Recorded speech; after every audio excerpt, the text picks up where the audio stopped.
Montana Territory, 1875. The first log was the hardest. Hope Forrester knew this from experience.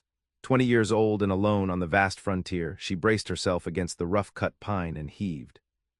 Her slender arms strained against the fabric of her faded blue cotton dress as she maneuvered the timber into place.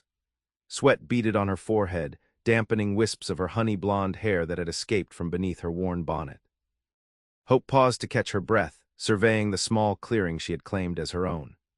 3 months ago, she'd arrived in Whiteridge with nothing but a wagon of meager possessions, her father's old tools, and a deed to 40 acres of untamed land.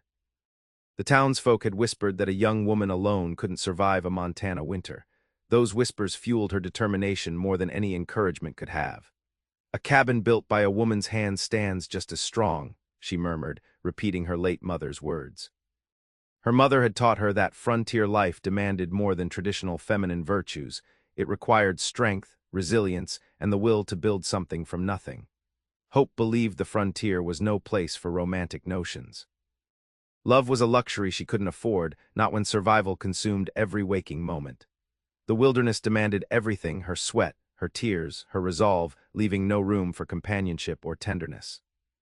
Men sought wives to cook and clean while they worked the land. Hope had no interest in becoming someone's helpmate when she was proving she could build a life with her own 2 hands. From the cover of ponderosa pines a quarter-mile away, Adam Quincy watched the woman struggle with the timber.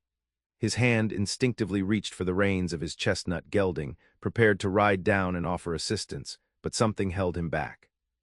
There was determination in the set of her shoulders, in the way she calculated each movement before expending her energy. She didn't want help. He recognized that stubborn independence because he'd worn it like armor since burying his young wife and infant son 2 years ago. At 26, Adam had already lived a lifetime of joy and sorrow. The gold band on his finger had grown loose as grief had hollowed him out, leaving him with a ranch too large for one man and a house too quiet without a family's laughter. His days were filled with work, mending fences, tending cattle, hiring seasonal hands who came and went without making a dent in his solitude. He'd first noticed the woman's homestead 3 weeks ago while tracking strays along the eastern boundary of his property.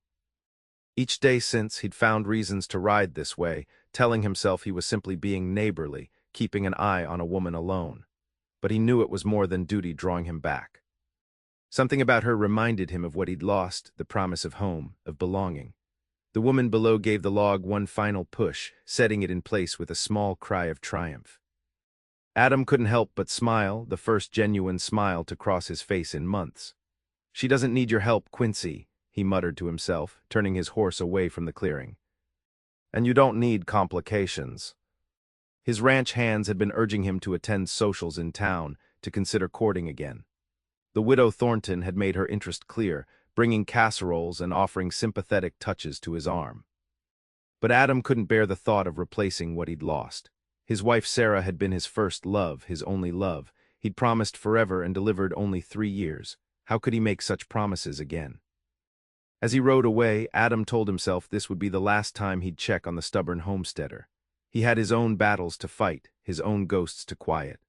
Love wasn't part of his future, just survival, and the endless work of maintaining what he and Sarah had started together. But even as he thought it, he knew he'd be back tomorrow, watching from the ridge as she built her life, one log at a time. Hope winced as she examined her blistered hands that evening. She sat by her small campfire, the canvas of her temporary tent rustling in the evening breeze. Her cabin consisted of only the foundation logs and the barest beginning of walls, but it was progress. By winter she would have a roof over her head, she had to. "Another productive day, Hope," she said aloud, her voice strange in the vast silence of the Montana twilight. Sometimes she spoke just to hear a human voice, to remind herself she wasn't entirely alone in the world. She opened her journal, carefully documenting her progress and calculations. Her father had taught her the importance of planning, of knowing exactly what resources remained and what was still needed. 6 weeks until the first frost, if the old-timers in town were to be believed. 6 weeks to complete walls, a roof, a door sturdy enough to keep out predators, both animal and human. Her thoughts drifted to the general store in Whiteridge, where she'd purchase supplies in the morning. Mr. Jenkins was fair with his prices, unlike some who tried to take advantage of a woman alone. And his wife always had news of the territory, births, deaths, marriages, and gossip about newcomers like herself. Hope had felt eyes on her today, not for the first time. A woman alone on the frontier developed a sixth sense about being watched. Probably just a curious neighbor, she reasoned, or perhaps one of the Blackfoot tribe whose land this had been not so long ago. She kept her father's rifle cleaned and loaded, but hoped she'd never need to use it against anything more threatening than the occasional rabbit for the stew pot. As stars pierced the darkening sky, Hope closed her journal and crawled into her tent. Tomorrow would bring another day of backbreaking labor. Another day of proving to herself, and anyone watching, that Hope Forrester belonged on this frontier, with or without a man by her side. Adam sat before the cold hearth in his ranch house, a glass of whiskey untouched on the table beside him. The house was too large, too empty. 3 bedrooms, a kitchen with a cast iron stove Sarah had been so proud of, a parlor with furniture shipped at great expense from St. Louis, all of it meaningless now. His eyes drifted to the small portrait on the mantel, Sarah holding their son James, both smiling for the photographer. It had been taken just weeks before the fever took them both. Adam had been away, driving cattle to the railhead when the sickness swept through. By the time he returned, he had only enough time to say goodbye before burying the 2 people who had given his life purpose. "I saw someone building today," he said to the portrait, continuing the one-sided conversations that had become his nightly ritual. "A woman, if you can believe it, building a cabin all by herself." He paused, imagining Sarah's response, the arch of her eyebrow, her gentle teasing about his chivalrous nature. "No, I didn't offer to help," she seemed, determined to do it alone. Another pause. "Reminded me a bit of you, actually, that same stubbornness." The house creaked and settled around him as the night deepened. Outside, cattle lowed in the distance, and somewhere an owl called. These sounds had once been the backdrop to a family's laughter, to whispered conversations between husband and wife after their child had been put to bed. Now they only emphasized the silence. "I miss you," he whispered, his voice breaking, "both of you every day." Adam stood abruptly, leaving the whiskey untouched. He crossed to the mantel and gently turned the portrait face down, as he did most nights when the memories became too sharp. Then he climbed the stairs to the master bedroom, where he slept on only one side of the bed, leaving the other untouched as if its occupant might return at any moment. As he drifted toward sleep, his mind returned to the woman building her cabin. There had been something almost peaceful about watching her work, seeing someone else carve out a place in this untamed land. For the first time in 2 years, Adam felt a flicker of curiosity about someone outside his grief. It troubled him, that small spark of interest. It felt like betrayal. Yet when sleep finally claimed him, his dreams were not of Sarah and James, as they usually were, but of a clearing in the pines and a half-built cabin reaching toward the sky. The following morning, Hope hitched her mare to the wagon and set off for Whiteridge. The small settlement wasn't much: a general store, saloon, blacksmith, small church, and a handful of homes strung along a rutted main street, but it was her lifeline for supplies and rare human interaction. The 9-mile journey gave her time to plan her day. She needed more nails, axe heads that required sharpening, flour, coffee, and if she could afford it, a better saw. Her funds were dwindling faster than she'd anticipated. If she couldn't complete the cabin soon, she might need to seek employment in town, perhaps as a seamstress or laundress, to earn enough to see her through winter. As she approached Whiteridge, Hope straightened her posture and adjusted her bonnet. She'd learned that appearing confident deterred unwanted attention from the rougher elements that passed through frontier towns. Her faded blue dress was practical rather than fashionable, but she'd taken care to mend the tears and brush away the dirt. Dignity cost nothing but effort. The general store was busy when Hope arrived. Ranch hands, miners, and local wives crowded the narrow aisles, examining goods and exchanging news. Hope nodded politely to those she recognized and made her way to the counter where Hiram Jenkins tallied purchases in his ledger. "Miss Forrester," he greeted her with a nod, "how's that cabin coming along?" "Slowly but surely, mister." "Jenkins," she replied, handing him her list. "I've laid the foundation and started on the walls." Jenkins raised his bushy eyebrows. "All by yourself? That's quite an undertaking for anyone, let alone a young woman." "My father taught me well," Hope said simply, not acknowledging the implied doubt. "Have you received any correspondence for me?" She glanced hopefully at the mail sorter behind the counter. "Nothing this week, I'm afraid." Jenkins began gathering her supplies, but the stage was delayed by weather. Might be something on tomorrow's delivery. Hope nodded, masking her disappointment. She'd written to her aunt in Boston, her only living relative, shortly after arriving. There'd been no response.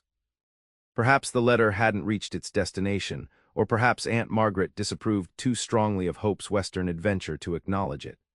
As Jenkins calculated her purchases, the bell above the door jangled. The store fell oddly quiet, and Hope turned to see what had caused the sudden lull in conversation. A tall man stood framed in the doorway, removing his hat as he entered. Sunlight from behind him cast his features in shadow, but as he stepped further into the store, Hope could see he was younger than she'd first thought, perhaps mid-20s, with dark hair and a face that might have been handsome if not for the gravity that seemed to weigh it down.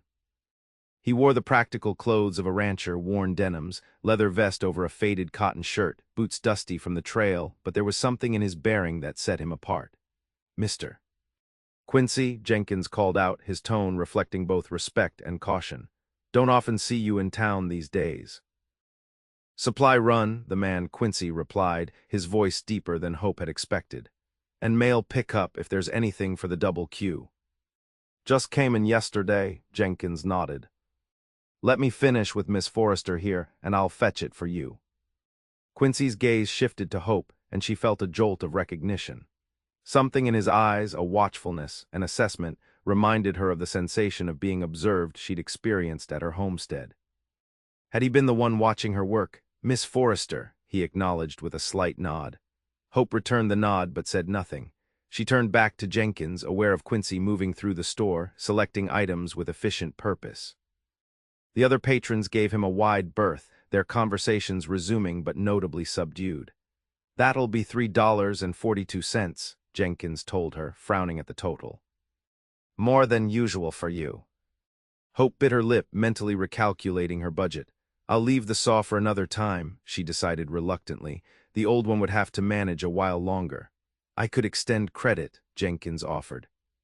"You've always paid on time." "No thank you," Hope said firmly. "I prefer to pay as I go." Debt was a trap that had claimed too many hopeful settlers. Her father had taught her that lesson well. As she counted out coins from her small purse, she felt Quincy's presence behind her, waiting his turn. There was something unsettling about his silent observation, though he'd given her no reason to feel wary.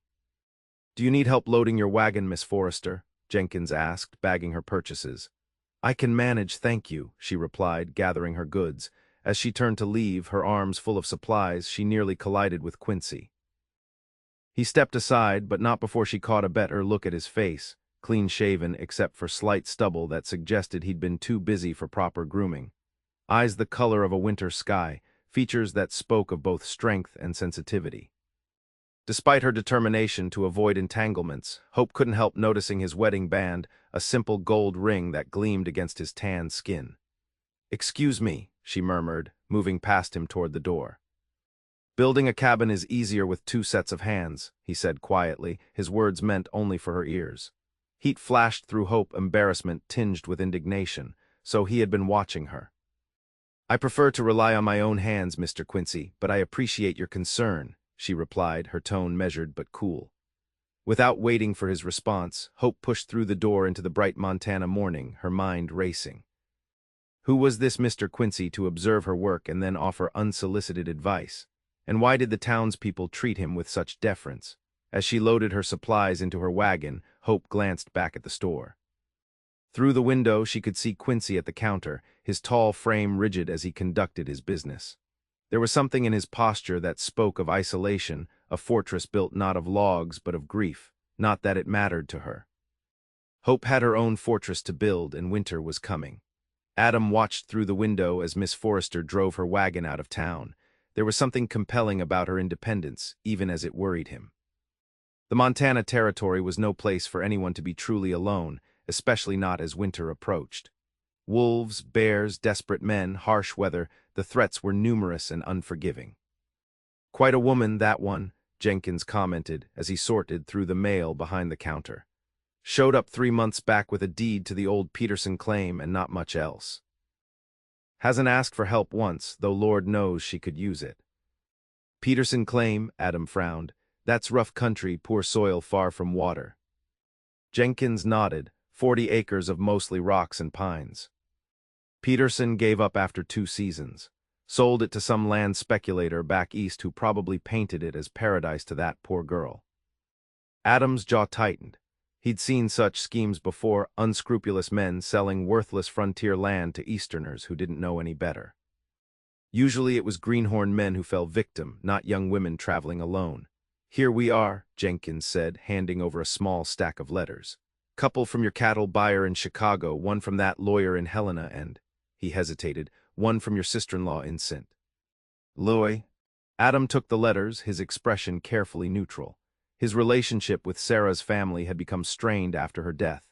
They blamed him for taking their daughter west, away from doctors and civilization.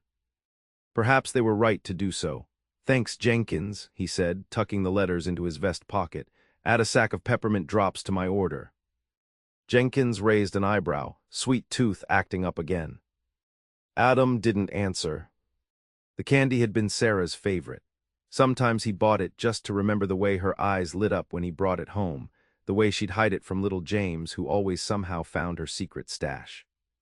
Foolish sentimentality, but he couldn't seem to break the habit. After settling his account and loading his supplies, Adam mounted his horse and headed not toward his ranch, but in the direction Miss Forrester had taken. He told himself he was simply being neighborly, checking that she'd made it safely back to her homestead. In truth, he wasn't sure why he felt drawn to follow at a distance, keeping her wagon in sight until she turned onto the narrow trail that led to her property. As he watched her disappear among the trees, Adam finally admitted to himself what had been nagging at him since he first spotted her clearing. The Peterson claim bordered his own ranch to the east. That made Hope Forrester his nearest neighbor, though near was relative in Montana, where properties were measured in sections rather than acres. More troubling was the realization that the claim she'd purchased was even worse than Jenkins had described. The only water source was a spring that ran dry by midsummer most years. The soil was poor for crops, and the pine forest, while providing timber for her cabin, would require backbreaking work to clear for farming. She would fail. By spring, she'd be gone back east or to one of the growing towns where a young woman could find work and shelter. The thought should have relieved him. One less neighbor to worry about, one less person to feel responsible for when winter storms isolated homesteads for weeks at a time. Instead, the prospect of her inevitable departure left him feeling strangely hollow. Adam turned his horse toward home, toward the ranch that had once been his pride and now felt more like a penance. The work would ground him, as it always did. There were fences to mend, cattle to move to lower pastures before the first snow, 100 tasks that required his full attention. He wouldn't think about Hope Forrester and her doomed cabin again. He had his own ghosts to contend with. By late afternoon, Hope's arms ached from lifting logs and her back screamed in protest as she bent to secure another timber in place. The walls of her cabin were slowly taking shape, though much slower than she'd hoped. At this rate, she'd be lucky to have the structure enclosed before the first snow. She paused, wiping sweat from her brow with the back of her hand. The air had turned cooler, and clouds gathered on the western horizon, perhaps rain coming. Hope glanced at her tent, mentally calculating whether it would withstand another downpour. The last storm had left her huddled under a corner where the canvas didn't leak, her few possessions soaked despite her best efforts to protect them. Just a few more hours of daylight, she encouraged herself, returning to the task at hand. As she struggled to lift another log, a sound from the forest edge caught her attention, the distinctive crack of a twig underfoot.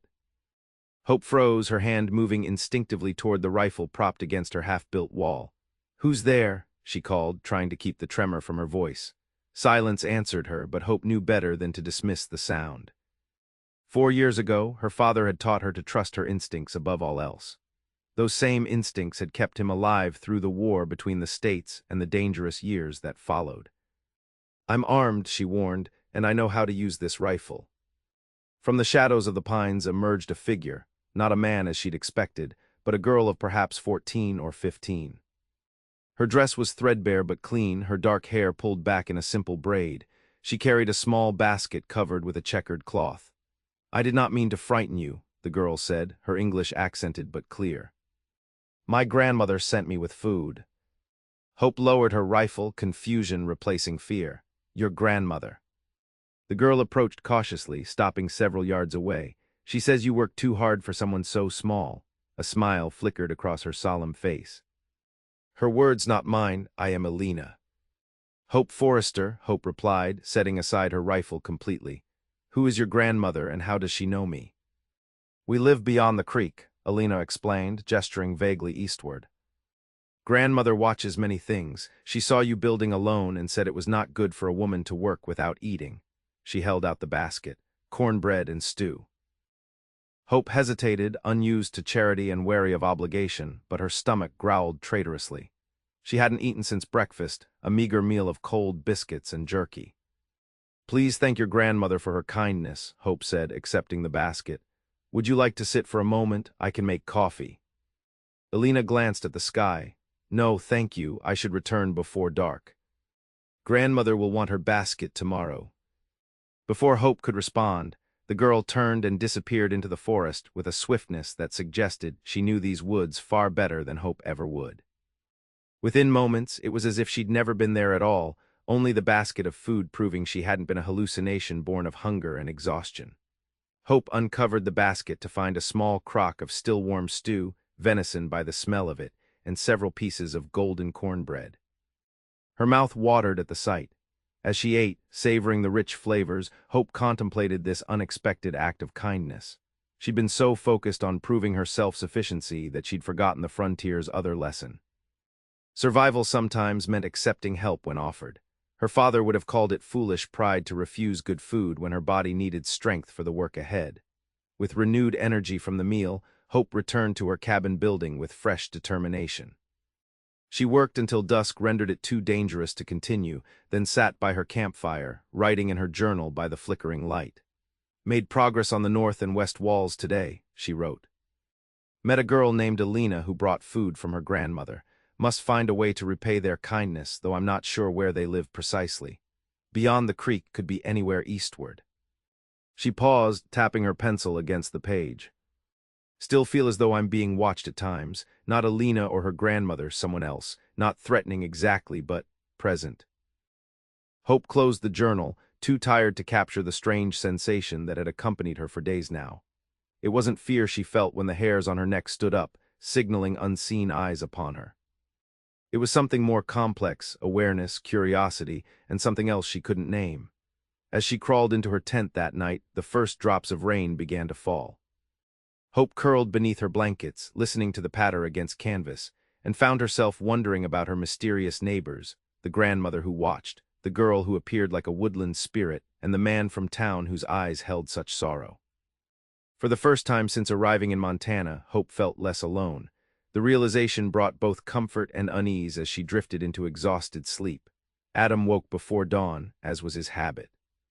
He moved through the silent house lighting lamps, stoking the kitchen stove, and preparing coffee with mechanical efficiency. The routine never varied. These quiet morning hours were both blessing and curse. No distractions, no demands, just the weight of memories pressing down in the pre-dawn stillness. He ate a simple breakfast of biscuits left from the previous day, apple preserves Sarah had put up in their final summer together, and strong black coffee. As he ate, he read through the letters Jenkins had given him. The cattle buyer was pleased with his last shipment and requested more by spring. The lawyer in Helena was still working to clear title on the additional grazing land Adam had purchased last year. And Sarah's sister. Adam stared at the unopened letter, his sister-in-law's precise handwriting accusing him from the envelope. Abigail had never approved of Sarah's marriage to a man determined to seek his fortune in the West.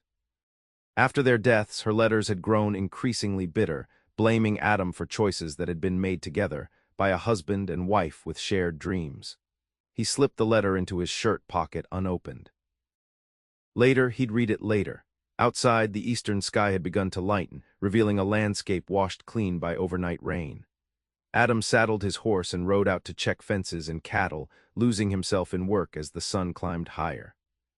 His ranch hands, just 3 men who lived in a bunkhouse near the barn, knew better than to disturb his solitary morning rides unless there was urgent business. Almost without conscious decision, Adam found himself riding toward the eastern boundary of his property, toward the place where his land met the Peterson claim, Miss Forrester's claim now. He told himself he was simply checking that section of fence, which needed repair after the last cattle drive had pushed several steers against the barbed wire. As he crested a small rise, he could see smoke rising from Miss Forrester's campfire in the distance. Had her tent withstood the rain? The thought of her huddled in wet blankets, trying to dry out by a smoky fire, stirred something protective in him that he'd thought long buried. "Not your concern, Quincy," he muttered, reining his horse away from the temptation to ride closer.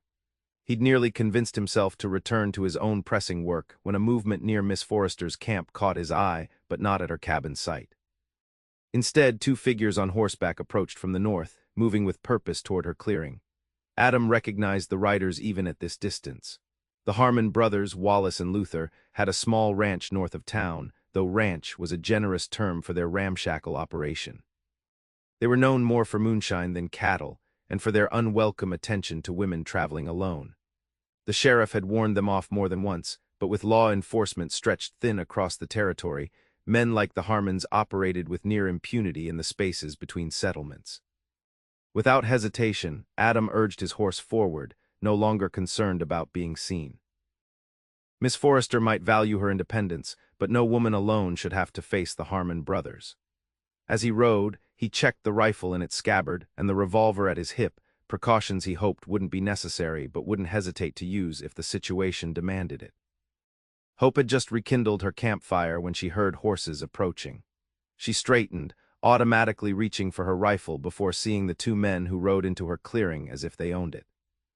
Both were rough-looking, unshaven, with the hard eyes of men accustomed to taking what they wanted. The older one, heavyset with a beard streaked with gray, smiled in a way that made Hope's skin crawl. "Well now, if it ain't the little lady homesteader," he said, tipping his hat with mock courtesy. "Heard tell someone was foolish enough to buy old Peterson's claim, didn't expect such a pretty fool." Hope kept her rifle visible but not aimed.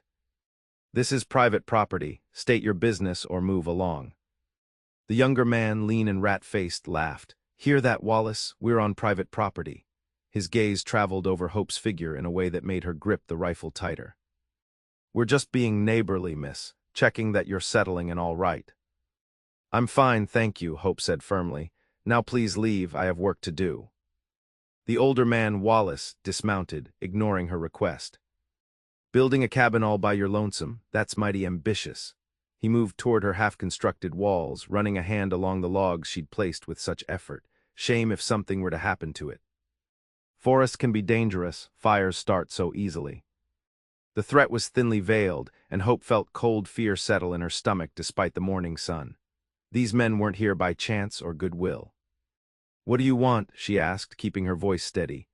"Just to make an offer," Wallace said, turning back to her with that same unpleasant smile. "This here land ain't worth the paper your deed is printed on. No good water, poor soil, Peterson couldn't make it work, and he was a stubborn old cuss who knew what he was doing. Yet you're interested in buying it." Hope raised an eyebrow, trying to project confidence she didn't feel. "Let's just say we have use for the location," the younger man interjected. $50 cash, more than fair for worthless rocks and trees."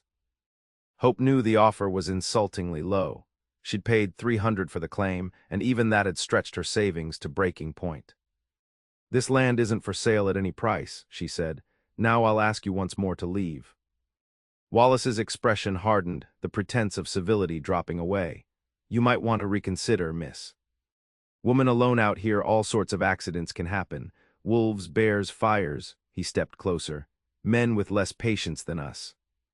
Hope raised her rifle then, pointing it at Wallace's chest. "I said leave." For a tense moment, no one moved. Then the younger man slid from his saddle, hand moving to the gun at his hip. "You really think you can handle that rifle, girl? Before I put a bullet in you." "She might not get both of you," a new voice called from the edge of the clearing, "but I certainly will." All three turned to see a rider emerge from the trees, rifle already in hand and aimed squarely at the younger Harmon. Even through her fear, Hope recognized Adam Quincy from town, his expression as hard as the steel of his rifle barrel. "This ain't your concern, Quincy," Wallace growled, though he took a step back from Hope. "Miss Forrester's claim borders my ranch," Quincy replied evenly. "Makes her my nearest neighbor, and I take exception to anyone threatening my neighbors." The way he held the rifle, with the casual confidence of a man who knew exactly how to use it, left no doubt he meant what he said. "We were just making a business offer," the younger Harmon protested, though his hand moved away from his gun. "Then you've made it and it's been declined," Quincy said. "Time for you to ride on, Luther." "You too, Wallace." The brothers exchanged glances, clearly calculating whether to push further. Whatever they saw in Quincy's steady gaze decided them. "This ain't over," Wallace muttered as he remounted. "Think on our offer, miss. Might not be so generous next time." Hope kept her rifle raised until the Harmons had ridden well out of sight, only then allowing herself to exhale the breath she'd been holding. She turned to Quincy, who had dismounted and now stood watching her with an unreadable expression. "Thank you for your assistance, Mr. Quincy," she said formally, lowering her rifle but not setting it aside. "Though I had the situation in hand." A ghost of a smile touched his lips. "I don't doubt your courage, Miss Forrester, but the Harmon brothers rarely travel without at least one more man hidden in the trees as backup. Even Annie Oakley might find those odds challenging." Hope glanced involuntarily toward the forest, suddenly aware of how vulnerable she'd been still was. "Do you think they'll return?" "Not today," Quincy said with certainty. "But eventually, yes, the Harmons don't give up easily when they want something." He studied her cabin site with a critical eye. "Why would they want this land? It's not good for much." Hope bristled slightly at the assessment of her property. "It has timber, southern exposure, and enough level ground for a small vegetable garden. All I need." "And water?" Quincy asked pointedly. "There's a spring."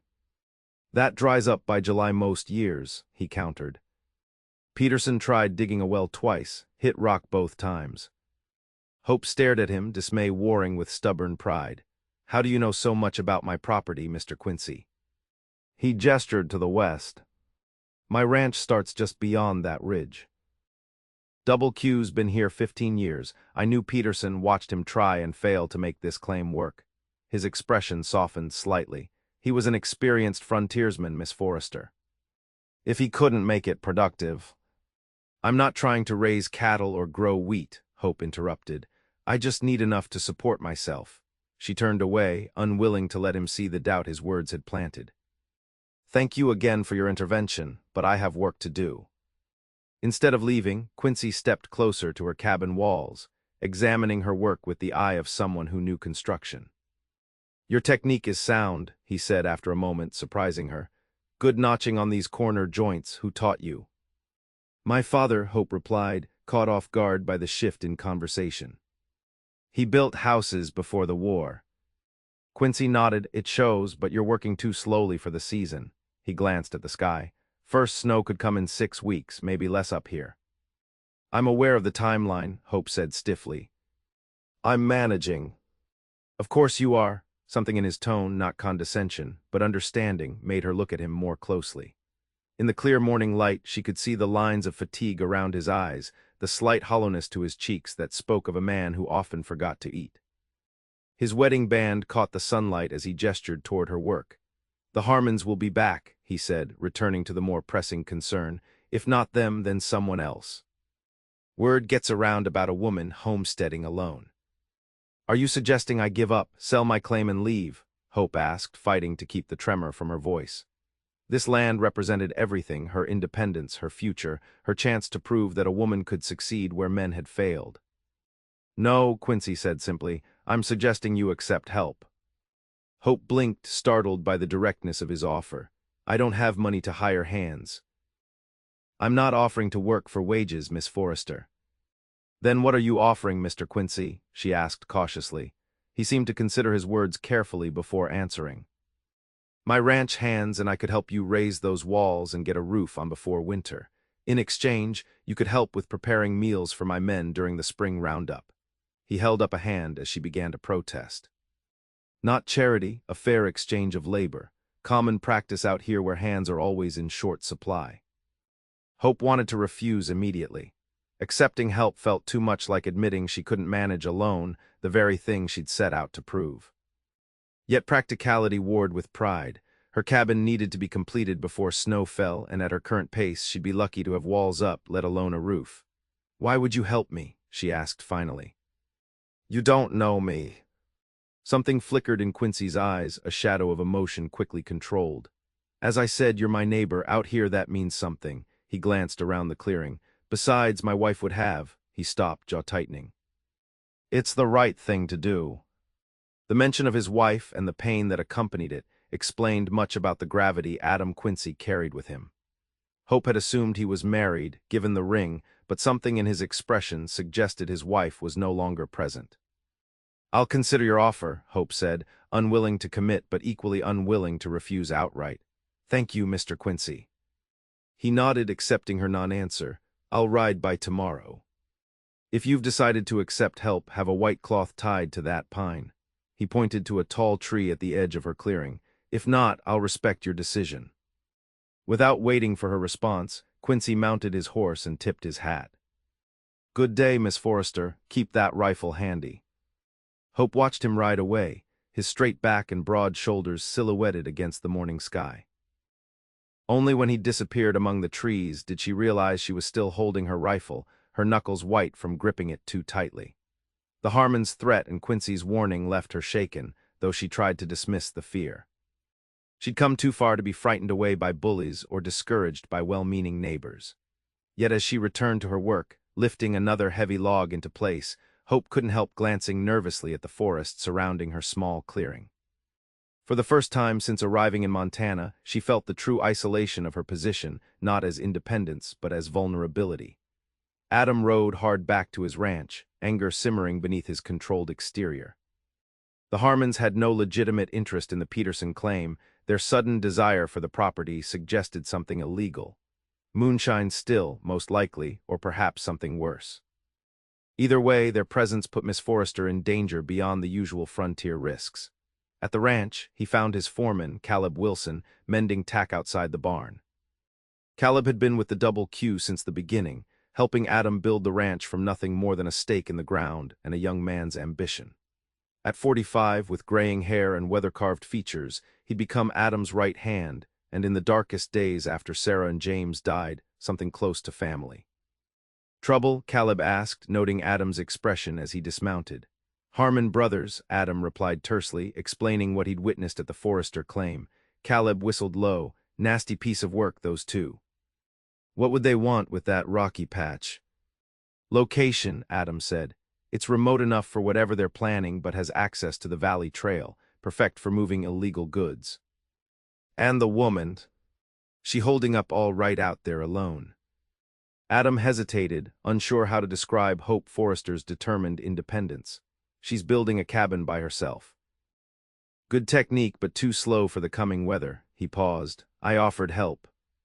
Caleb's eyebrows rose. Did you now? That's the first time you've reached out to a neighbor in 2 years. His tone was carefully neutral, but Adam heard the unspoken question. It's just being neighborly, Adam said shortly. She'll likely refuse anyway. And if she doesn't? Then we help her raise the walls and roof before snow flies. Adam removed his hat, running a hand through his dark hair. It's what Sarah would have wanted. Caleb nodded, returning to his work. I'll let the boys know we might have an extra job coming. Adam started toward the house, then stopped. Have Santiago keep an eye on the eastern boundary for the next few days. The Harmons might return, and Miss Forrester shouldn't be alone if they do. Will do, Caleb agreed, a knowing look crossing his weathered face.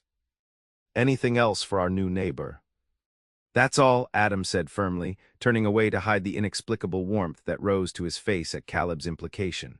His interest in Hope Forrester's welfare was purely practical. A woman alone was vulnerable, and the Harmons were dangerous. Nothing more, yet as he entered the quiet house, Adam found himself hoping she would tie that white cloth to the pine tree tomorrow. Not because she needed his help, though she did, but because in offering it, he'd felt something stir within him that he'd thought long dead, a sense of purpose beyond mere survival. For 2 years he'd existed rather than lived, going through the motions of running his ranch while his heart remained buried in the small fenced plot behind the house. The ranch had been his and Sarah's dream together, a place to build a legacy for their children. Without her, without James, the work had become hollow, meaningless beyond providing employment for his loyal hands. But today, watching Hope Forrester stand her ground against men who would intimidate her, Adam had felt genuine anger, genuine concern, genuine emotion, for the first time in too long. It unsettled him, this sudden reawakening. It felt like betrayal, like disloyalty to Sarah's memory. In the stillness of his empty house, Adam finally opened his sister-in-law's letter. Abigail's elegant script filled the pages with news of St. Louis, of family events and social engagements. Her tone was cooler than in the early letters after Sarah's death, the raw grief having hardened into something more controlled but no less accusing. "Mother asks when you might return James's christening gown," she wrote near the end. "She would like it for the family collection, as there seems little chance of it being used again in your household." The words struck like a physical blow. Adam set the letter down, unable to continue reading. The christening gown, delicate white cotton with intricate embroidery that Sarah had worked on throughout her pregnancy, remained where she had placed it, carefully wrapped in tissue in the bottom drawer of their bureau. He hadn't been able to look at it since the funeral, let alone consider sending it away. Yet Abigail's assumption that there would never be another child in the Quincy household reflected his own conviction that his family life had ended with Sarah and James. He'd never considered remarriage, never imagined holding another child of his own. How could he, when doing so would mean moving forward, leaving them behind? As dusk fell, Adam sat alone at his kitchen table, picking at food he barely tasted. His thoughts kept returning to Hope Forrester, to her half-built cabin and stubborn determination, to the danger she faced from men like the Harmons, to the white cloth that might or might not appear on the pine tree tomorrow. And beneath it all, a question he wasn't ready to acknowledge. Was it possible to honor the past while still building a future?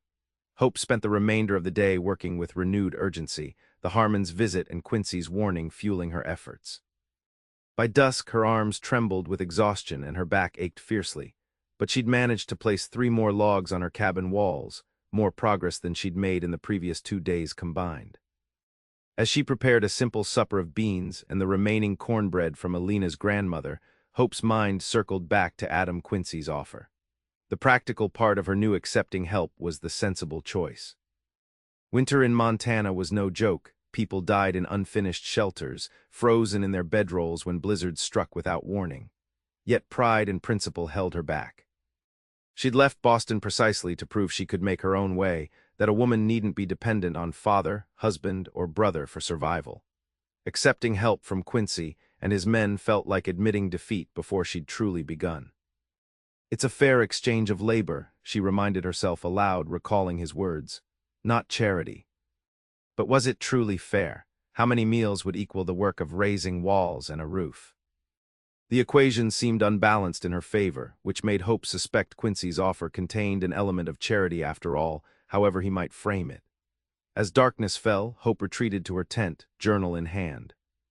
The small oil lamp cast just enough light to see the page as she recorded the day's events. The Harmons' threatening visit, Quincy's timely intervention, his offer of help, and her own conflicted feelings about accepting it. "I came west to prove I don't need a man's protection or assistance," she wrote. Yet today demonstrated the very real dangers a woman alone faces on the frontier.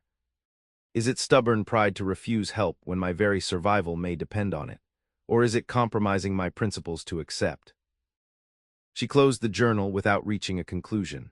Outside, an owl called, its lonely cry echoing through the darkening forest. Hope extinguished her lamp and lay down, pulling her blankets tight around her against the autumn chill. Sleep eluded her as scenarios played through her mind.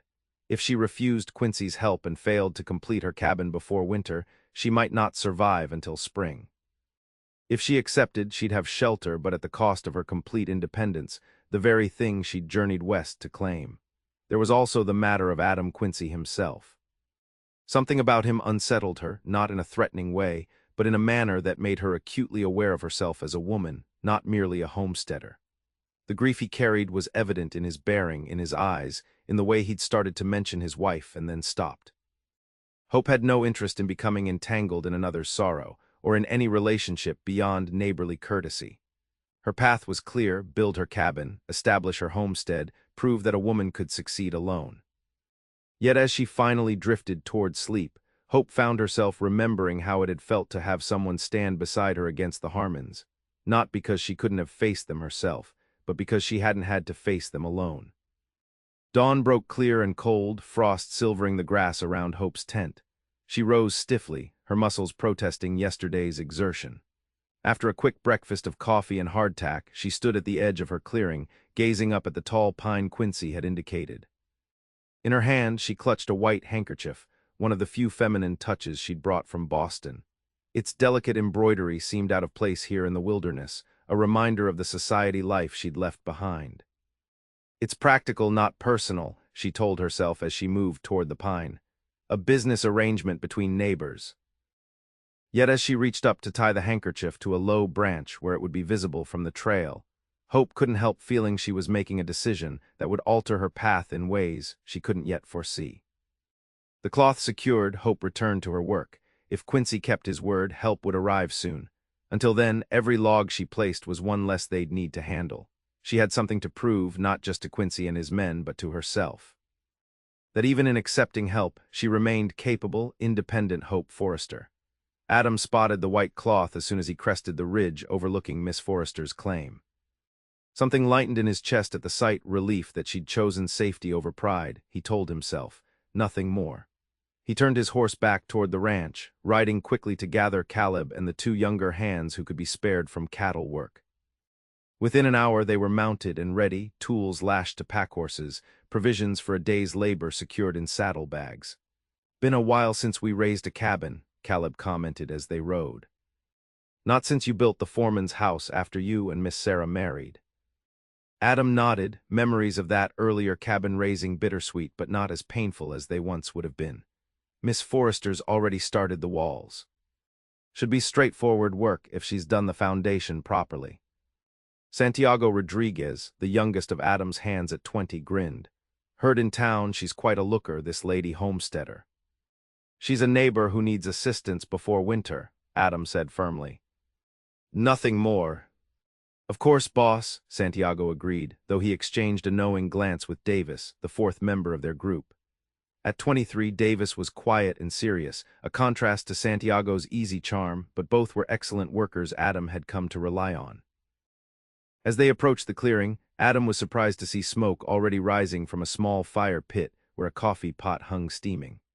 Miss Forrester herself stood atop a carefully arranged set of logs, using a mallet and chisel to notch a joining point with practiced precision. She worked with focused concentration, seemingly unaware of their approach until they were nearly upon her. Hope looked up at the sound of hooves, setting aside her tools and climbing down from her perch with graceful efficiency. Adam was struck again by her youth and beauty, incongruous against the frontier setting yet somehow perfectly at home within it. Her honey-blonde hair was pulled back in a simple braid, and she wore a practical brown work dress with the sleeves rolled up to reveal slim, sunburned forearms. At 20, her face still held the softness of youth, but her clear blue eyes reflected a determination beyond her years. "Mr. Quincy," she greeted him with a nod. "I see you brought reinforcements." "My foreman, Caleb Wilson," Adam introduced as they dismounted, "and Santiago Rodriguez and John Davis, best hands on the double Q." "Gentlemen," Hope acknowledged them with the perfect manners of an Eastern upbringing. "I appreciate your assistance. Coffee's hot if you'd like some before we start." The men murmured their thanks, and Santiago tipped his hat with a grin that would have charmed most young women. Hope's expression remained politely neutral as she turned to Adam. "I've prepared some additional logs," she said, gesturing to a neat stack near the half-built walls, "and there's a spring through those trees for water." Adam studied her cabin site more carefully in the daylight. She'd chosen the location well, a natural clearing with enough flat ground for a small structure, protected on the north by a rise that would block the worst winter winds. The foundation logs were properly laid and leveled, the corner joints expertly notched. Whatever else might be said about Hope Forrester's chances of frontier success, she understood basic construction. "You've made good progress," he said, surprising himself with the admission. "Not fast enough," she replied candidly. "But thank you," she hesitated, then added, "I want to be clear about our arrangement, Mr. Quincy. I'll work alongside you and your men today, and I'll honor my commitment to help with meals during your spring roundup." "Fair enough," Adam agreed, though he'd half expected her to stand aside and let them do the heavy work. "Caleb, let's get those tools unpacked. Santiago, you and Davis start on the north wall while Miss Forrester shows me her plans for the roof." The men moved with the efficiency of a crew accustomed to working together, and soon the clearing rang with the sounds of construction. the thunk of axe against wood, the rhythmic pounding of mallets, the rasp of saws. Hope led Adam to a flat stone where she'd sketched rough plans for her cabin. "It's a simple design," she explained. "One room with a loft for sleeping, window here for light, door facing south for warmth in winter." Adam nodded. "Sensible. How were you planning to handle the roof?" "Pitched with overlapping planks until I can afford proper shingles." She pointed to a stack of split logs she'd already prepared. "I can manage the frame, but lifting the ridge beam alone would be." "Impossible," Adam finished for her, "even for someone twice your size." Hope bristled slightly. "Difficult," she corrected. "I'd have found a way." Adam bit back a smile at her determination. "I'm sure you would have, but today you don't need to." He studied her plan again. "This is good work, Miss Forrester. Your father taught you well." "He believed women should understand how things are built and maintained," she said, a hint of pride in her voice. "Said too many widows lost everything because they didn't know what questions to ask when hiring repairs." "Wise man." He was. A shadow crossed Hope's face, until the war changed him like it changed so many. Adam recognized that shadow, the mark of those who'd loved someone returned from battle, altered in ways that went beyond physical wounds. He'd seen it in Sarah when her brother came home from Shiloh, a different man than the one who'd marched away with such confidence. "He's gone?" Adam asked quietly. Hope nodded. 2 years ago. "Pneumonia, though really it was the war that killed him, just slowly." She straightened, visibly pushing away the memory. "We should get to work. Daylight's valuable." Adam respected her desire to change the subject. "Indeed it is. Let's see about those wall logs." For the next several hours, they worked together with surprising harmony. Hope proved herself more than capable, holding her own alongside men twice her size. She never complained, never asked for special consideration, and several times corrected Santiago's technique with such matter-of-fact authority that the young cowhand looked to Adam in astonishment. By midday, the walls had risen to shoulder height on all sides. Caleb worked on the door frame while Santiago and Davis prepared roof timbers according to Hope's specifications. Adam and Hope focused on the window openings, carefully measuring and cutting the frames that would eventually hold glass, or oiled paper until she could afford proper windows. "Take a break, folks," Caleb called as the sun reached its zenith. "Can't work well on empty stomachs." Hope wiped sweat from her brow with her sleeve. "I have beans and biscuits," she offered. "Not much, I'm afraid." "No need," Adam said, gesturing to the provisions they'd brought. "We came prepared." Santiago had already started a larger fire near Hope's smaller one, and Davis unpacked salt pork, potatoes, and coffee from their saddlebags. Within minutes, the aroma of frying meat filled the clearing. Hope watched with barely concealed curiosity as the men moved around the fire with the practiced ease of those accustomed to cooking in the open. Adam noticed her expression and realized she'd probably expected rough cowboys with minimal domestic skills. "Ranch work teaches a man to cook," he explained, coming to stand beside her, "or he goes hungry when out with the herd." "My father was the same," Hope said, "could make a meal from almost nothing when we traveled." She hesitated. "Thank you for this, Mr. Quincy, the help today, and—" she gestured toward the cooking fire. "Adam," he said impulsively, "if we're to be neighbors, you might as well use my given name." Hope looked startled, then thoughtful. "Adam," she repeated as if testing the sound, "and I'm Hope, though you already know that." "Hope," he acknowledged with a nod. Something about saying her name aloud, about hearing his name on her lips, shifted the air between them, making their interaction suddenly less formal, more personal. Caleb called them to eat before the moment could lengthen into awkwardness. The meal was simple but satisfying: crisp salt pork, potatoes fried with onions, and strong black coffee. Hope ate heartily, her morning's work having built an appetite that overcame any ladylike restraint she might have observed in different company. "Miss Forrester," Caleb said as they finished eating, "Adam mentioned you bought this claim sight unseen. Mind if I ask why this particular piece of land?" Hope set down her tin cup. "It was what I could afford," she admitted candidly, and the letter from the land office described it quite optimistically. Santiago chuckled. "Bet they didn't mention the spring drying up or the rocky soil. They emphasized the timber resources and proximity to growing settlements," Hope said with a rueful smile. The agent might have neglected to mention certain challenges. Happens to the best of us, Davis spoke up, his usual reserve softening. My pa bought a claim in Wyoming based on a pamphlet that showed lush meadows. Turned out to be sagebrush and rattlesnakes. Hope's smile widened. Exactly, but he made it work. Davis nodded. Figured out that the land was good for sheep instead of cattle. Adapted. That's my plan as well, Hope said. Adapt to what the land offers rather than trying to force it to be something it isn't. Adam watched this exchange with interest. Hope spoke with the confidence of someone who had thought through her situation and developed a plan, not a naive girl playing at frontier life until it became too difficult. Yet practical questions remained. What will you do for water when the spring dries up? He asked. Hope's expression grew more serious. I've been exploring. There's a year-round creek about half a mile east. Not convenient, but manageable with a yoke and buckets. Adam frowned. That's Blackfoot land. I know, Hope said. I've met some of them, a girl named Alina and her grandmother. Adam exchanged surprised glances with Caleb. You've met grandmother Blue Hawk. Hope looked equally surprised. You know her. Everyone within 50 miles knows grandmother Blue Hawk, Caleb explained. Healer, midwife, and according to some, sees more than most folks. She sent food, Hope said. Stew and cornbread delivered by Alina.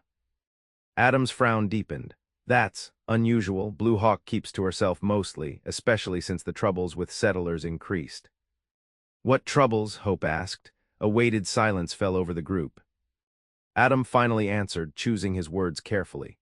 The relationship between settlers and the Blackfoot has been strained, broken treaties, misunderstandings, occasional violence on both sides. They have reason to be wary of whites, Caleb added bluntly. Especially those claiming land that was once theirs to hunt freely. Hope's expression grew troubled. I had no idea my property was, she trailed off. All of this was their territory once, Adam said quietly. The treaties pushed them further north and east, but some family groups refused to leave areas they considered sacred or necessary for survival. Like Blue Hawk's people, Hope concluded. Adam nodded. They've been allowed to remain because the old Indian agent respected Blue Hawk's healing skills and because their small band has stayed peaceful. The new agent might not be so understanding. Hope digested this information silently, her earlier confidence dimmed by the realization that her presence might be contributing to the displacement of people who'd lived on this land for generations. If Blue Hawk sent food, Caleb said thoughtfully, it might mean she's accepted your presence. That's significant. Or she simply took pity on me, Hope suggested, the first hint of vulnerability showing through her capable exterior. Blue Hawk doesn't act from pity, Adam said with certainty. If she reached out, she had a reason. Before Hope could respond, Santiago called from where he'd been keeping watch at the edge of the clearing. Riders coming. 2 of them. Adam stood immediately, hand moving to the revolver at his hip. Harmons. Nope, Santiago replied, squinting into the distance. Man and woman, I think, dressed well. Not locals. Hope rose quickly, brushing dust from her skirt with suddenly nervous hands. I'm not expecting anyone. The riders appeared at the edge of the clearing moments later. A middle-aged man in an expensive Eastern-cut suit, and a woman of similar age in a traveling dress of fine navy wool. Both looked distinctly out of place against the frontier backdrop, their clothes too formal, their posture too rigid for people accustomed to long days in the saddle. Hope's face drained of color. Aunt Margaret, she whispered in disbelief. Uncle William. The woman dismounted with the awkward movements of someone unaccustomed to horseback, her expression a mixture of relief and disapproval as she surveyed Hope's appearance. Hope Elizabeth Forrester, she said in a voice that carried the refined accent of Boston society. Thank Providence we found you alive. Adam watched as Hope visibly steeled herself, squaring her shoulders before moving forward to greet her unexpected visitors. Aunt Margaret, Uncle William, she said with forced brightness. What an unexpected surprise. Surprise indeed, her aunt replied, casting a critical eye over Hope's work clothes, the half-built cabin, and the 4 men standing awkwardly nearby. When we arrived in that dreadful little town and heard you were living alone in the wilderness, I nearly fainted from shock. Please let me introduce my neighbors, Hope said quickly, gesturing toward Adam and his men. Mr. Adam Quincy and his ranch hands have kindly offered their assistance with raising my cabin walls. William Forrester stepped forward, extending his hand to Adam with the cautious courtesy of a man unused to frontier customs, but determined to observe proper manners. William Forrester, my wife Margaret is Hope's maternal aunt and legal guardian. Adam shook the offered hand, noting the soft palm and firm grip of a businessman rather than a laborer. Adam Quincy. Double Q Ranch just over that ridge. He gestured toward his property. We've come to bring Hope home, Margaret announced, addressing Adam rather than her niece. This frontier experiment has gone far enough. A young woman of good family has no business attempting to homestead alone. Hope's face flushed. Aunt Margaret, we should discuss this privately. There's nothing to discuss, her aunt interrupted. Your uncle has already made arrangements for our return journey. The stagecoach leaves tomorrow morning. An uncomfortable silence fell over the clearing. Adam glanced at Hope, whose expression had shifted from embarrassment to determination. I appreciate your concern, Hope said with careful control, but I'm not returning to Boston. This is my home now. Margaret's lips thinned to a disapproving line. This is not a home, Hope. It's barely a shelter. Your uncle and I indulged your grief-driven impulse long enough. It's time to return to civilization and the life your parents would have wanted for you. Hope's hands curled into fists at her sides, though her voice remained steady. My father taught me everything I'm using here. He would understand exactly what I'm doing and why. Your father was not himself after the war, William interjected gently. Margaret and I promised your mother before she passed that we would ensure you were properly established in society. This is not what she envisioned for her daughter. Adam felt increasingly uncomfortable witnessing this family confrontation. He caught Caleb's eye and nodded slightly toward the horses, indicating they should prepare to leave. This was clearly a private matter. Hope noticed their movement and turned quickly. Please don't go, she said, her composure cracking slightly. We have a cabin to finish. Something in her voice, a note of almost panic, made Adam hesitate. Perhaps we should return tomorrow, he suggested. Give you time with your family. No, Hope said firmly. My aunt and uncle have had a long journey. They need rest and refreshment before we continue our discussion. She turned back to her relatives with the practiced smile of a society hostess. You must be exhausted. Please sit by the fire. I can offer coffee, and Mr. Quincy's men have prepared an excellent meal. Margaret looked as though she might refuse, but William placed a gentle hand on her arm. Thank you, Hope. A moment to catch our breath would be welcome. As Hope led her relatives to the fire, Adam signaled his men to continue working. Whatever family drama was unfolding, they still had a cabin to build before nightfall. The sooner the walls were up, the sooner Hope would have privacy for what promised to be a difficult conversation. For the next hour, Adam and his hands worked steadily while Hope engaged in tense, quiet conversation with her aunt and uncle. Adam couldn't hear most of what was said, but Margaret's periodic exclamations of dismay and William's attempts at reasonable persuasion carried to where he worked on the roof beams. She can't stay here alone, Margaret's voice rose. It's utterly inappropriate, not to mention dangerous. What would people think? I'm not alone, Hope countered. I have neighbors. The town is just 9 miles away. Neighbors? Margaret glanced pointedly at Adam. Young unmarried men are hardly appropriate companions for a woman of your standing. Adam pretended not to hear, focusing intently on the joint he was cutting. Beside him, Santiago smothered a grin. Mr. Quincy is a respected rancher, Hope said, her patience clearly fraying. And I'm not engaging in social calls, Aunt Margaret. I'm building a life. A life of what? Poverty and isolation. Hard labor that will ruin your health and your prospects for a suitable marriage. Not every woman measures success by the husband she secures, Hope replied, an edge entering her voice. William intervened before his wife could respond. Hope, we understand your desire for independence, but surely there are better ways to achieve it than this. Come back to Boston. If you truly wish to teach, as you once discussed, we can help you secure a position at a respectable school.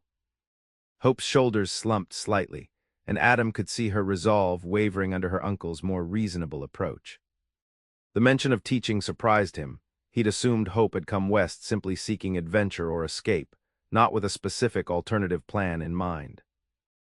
"Uncle William, I appreciate your concern," Hope said after a long moment. "But I've made my decision. I've invested everything I have in this land. I can't simply abandon it." "You can sell it," Margaret insisted. "Recoup some of your investment." Hope shook her head. "To whom? You've already noted how isolated and difficult this property is. The only interested buyers are the Harmon brothers, and they're offering a fraction of what I paid." She straightened, visibly reinforcing her determination. "This is my home now. I'm staying." Margaret rose abruptly. "William, I've had enough of this obstinance. Hope clearly needs time to recognize the foolishness of her position. We'll return to town and secure lodging for the night. Perhaps by morning she'll have come to her senses." William looked torn, glancing between his wife and niece. "Margaret, perhaps we should." "We're leaving," Margaret said firmly. "Hope knows where to find us when she's ready to be reasonable." Without waiting for a response, Margaret strode toward their horses. William hesitated, then leaned down to press a kiss to Hope's forehead. "We only want what's best for you, my dear," he said quietly. "Think carefully about your future." Then he too walked toward the horses, helping Margaret mount before climbing into his own saddle. With a final troubled glance at Hope, he turned his horse to follow his wife out of the clearing.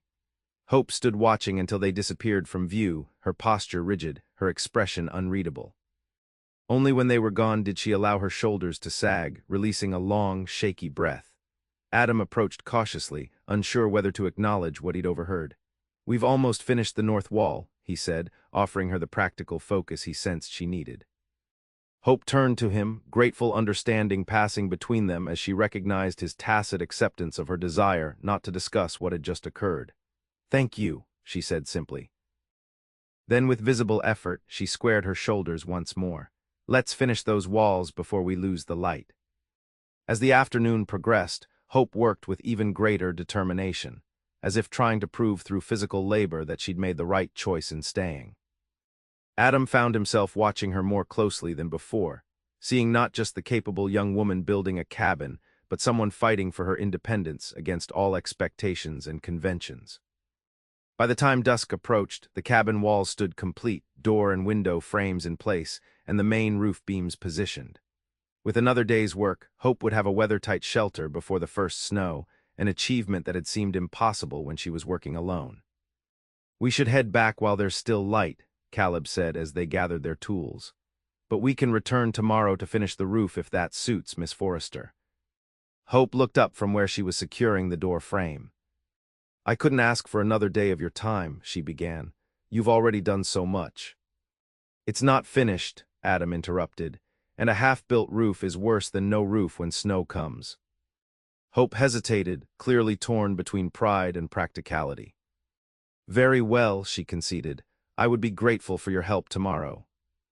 As his men packed the horses, Adam found himself reluctant to leave Hope alone after the confrontation with her relatives. "Will you be all right here tonight?" he asked quietly. Hope's chin lifted slightly.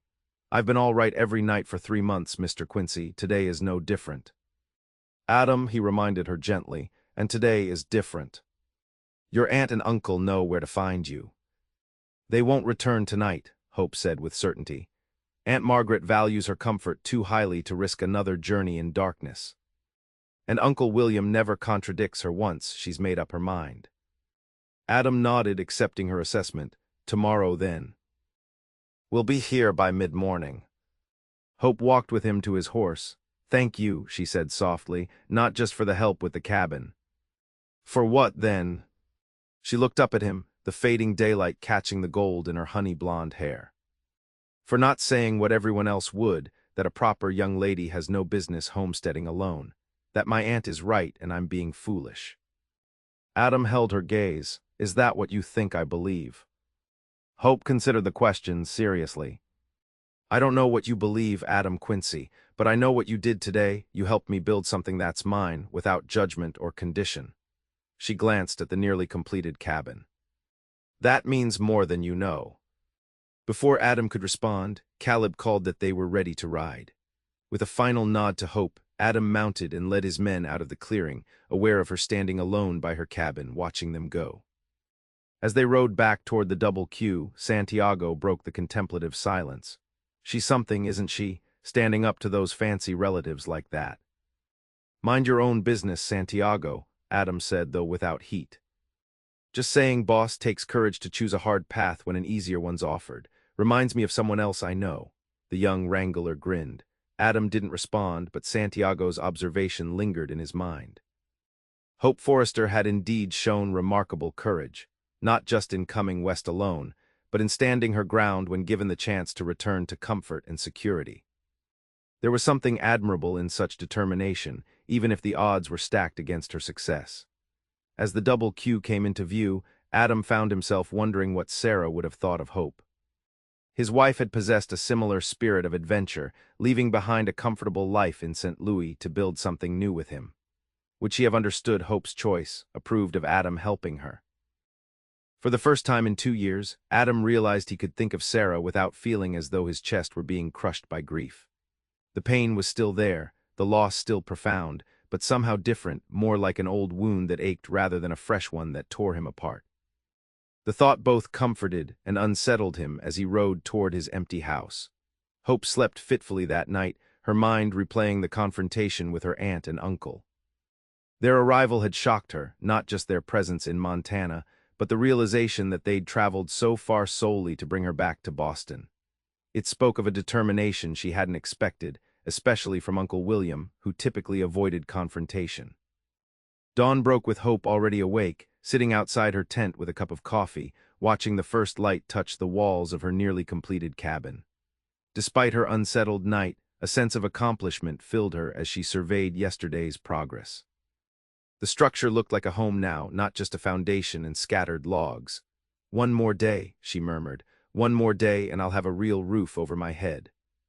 The sound of approaching horses brought her to her feet, coffee forgotten. It was too early for Adam and his men to return. Had her aunt and uncle decided on a dawn assault on her resolve? Relief washed through her as Alina appeared at the edge of the clearing, leading a spotted pony. Behind her rode an elderly woman on a paint horse, straight-backed despite her years, her silver hair in 2 long braids, her face a map of deep lines that spoke of a life lived fully in sun and wind. "Grandmother wished to meet you," Alina explained as they approached. "I told her about the cabin and the men who came to help." Hope set down her coffee and moved forward to greet them. "You must be Blue Hawk," she said, remembering what Adam and Caleb had told her about Alina's grandmother. "Thank you for the food you sent." "It was most welcome." The old woman dismounted with surprising agility, studying Hope with keen dark eyes that seemed to see more than the surface. "You build with good hands," she said, her English accented but clear. "Strong walls to keep out winter."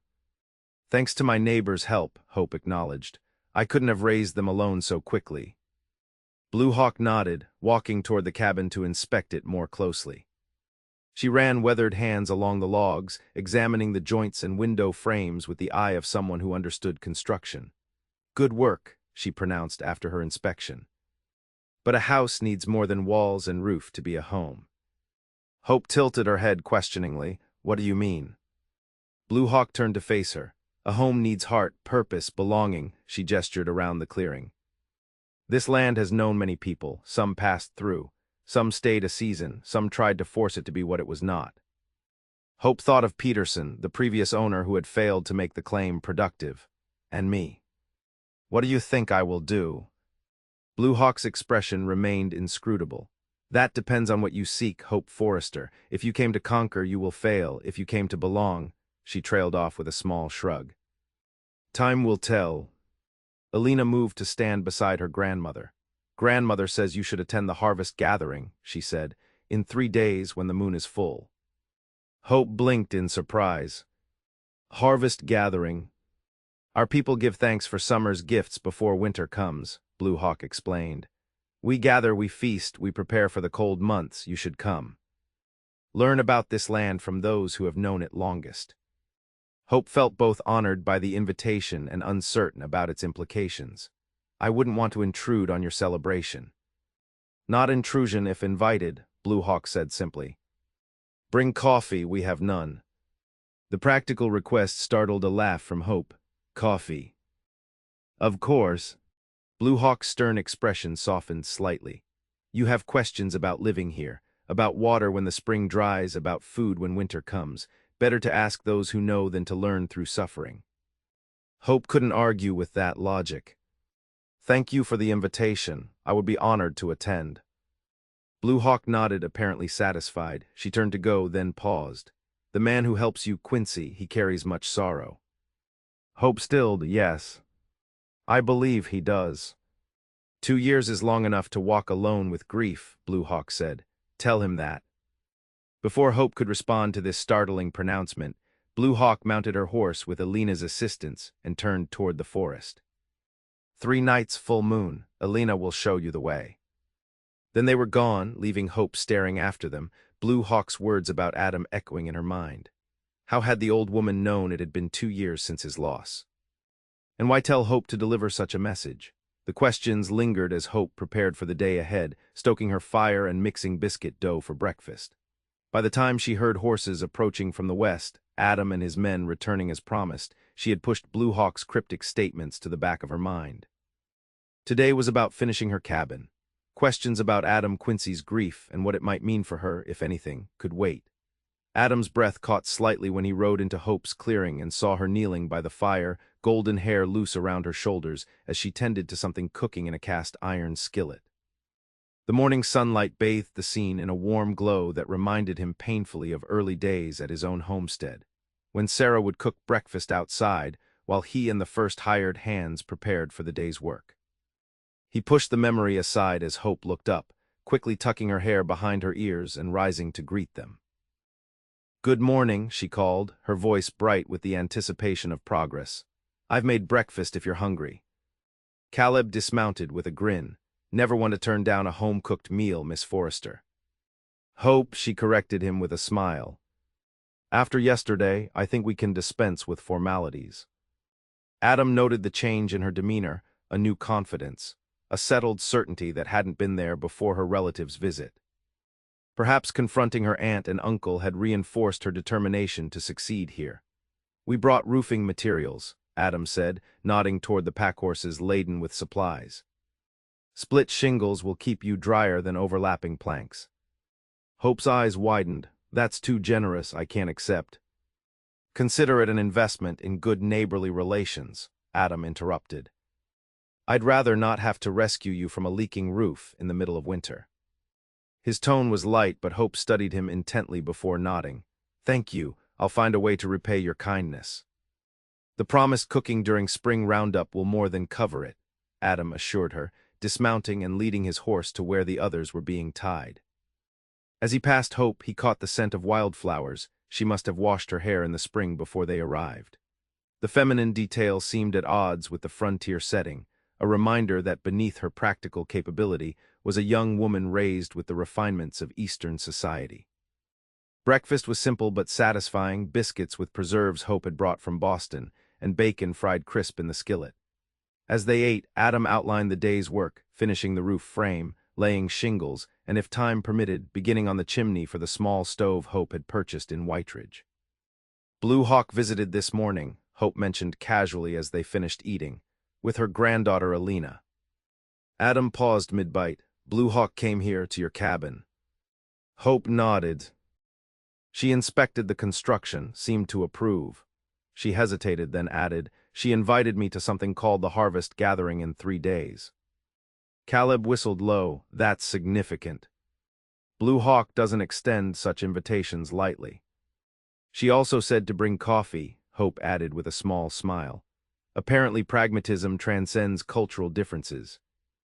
Adam set down his plate, processing this unexpected development. The harvest gathering is important to the Blackfoot, who still maintain traditional ways. It marks the transition from summer to winter activities, from hunting to storytelling and craft-making. "Should I not attend?" Hope asked, suddenly uncertain. "I don't want to offend or intrude." "If Blue Hawk invited you, you should definitely go," Caleb said firmly.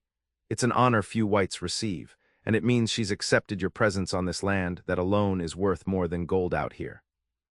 Hope looked relieved.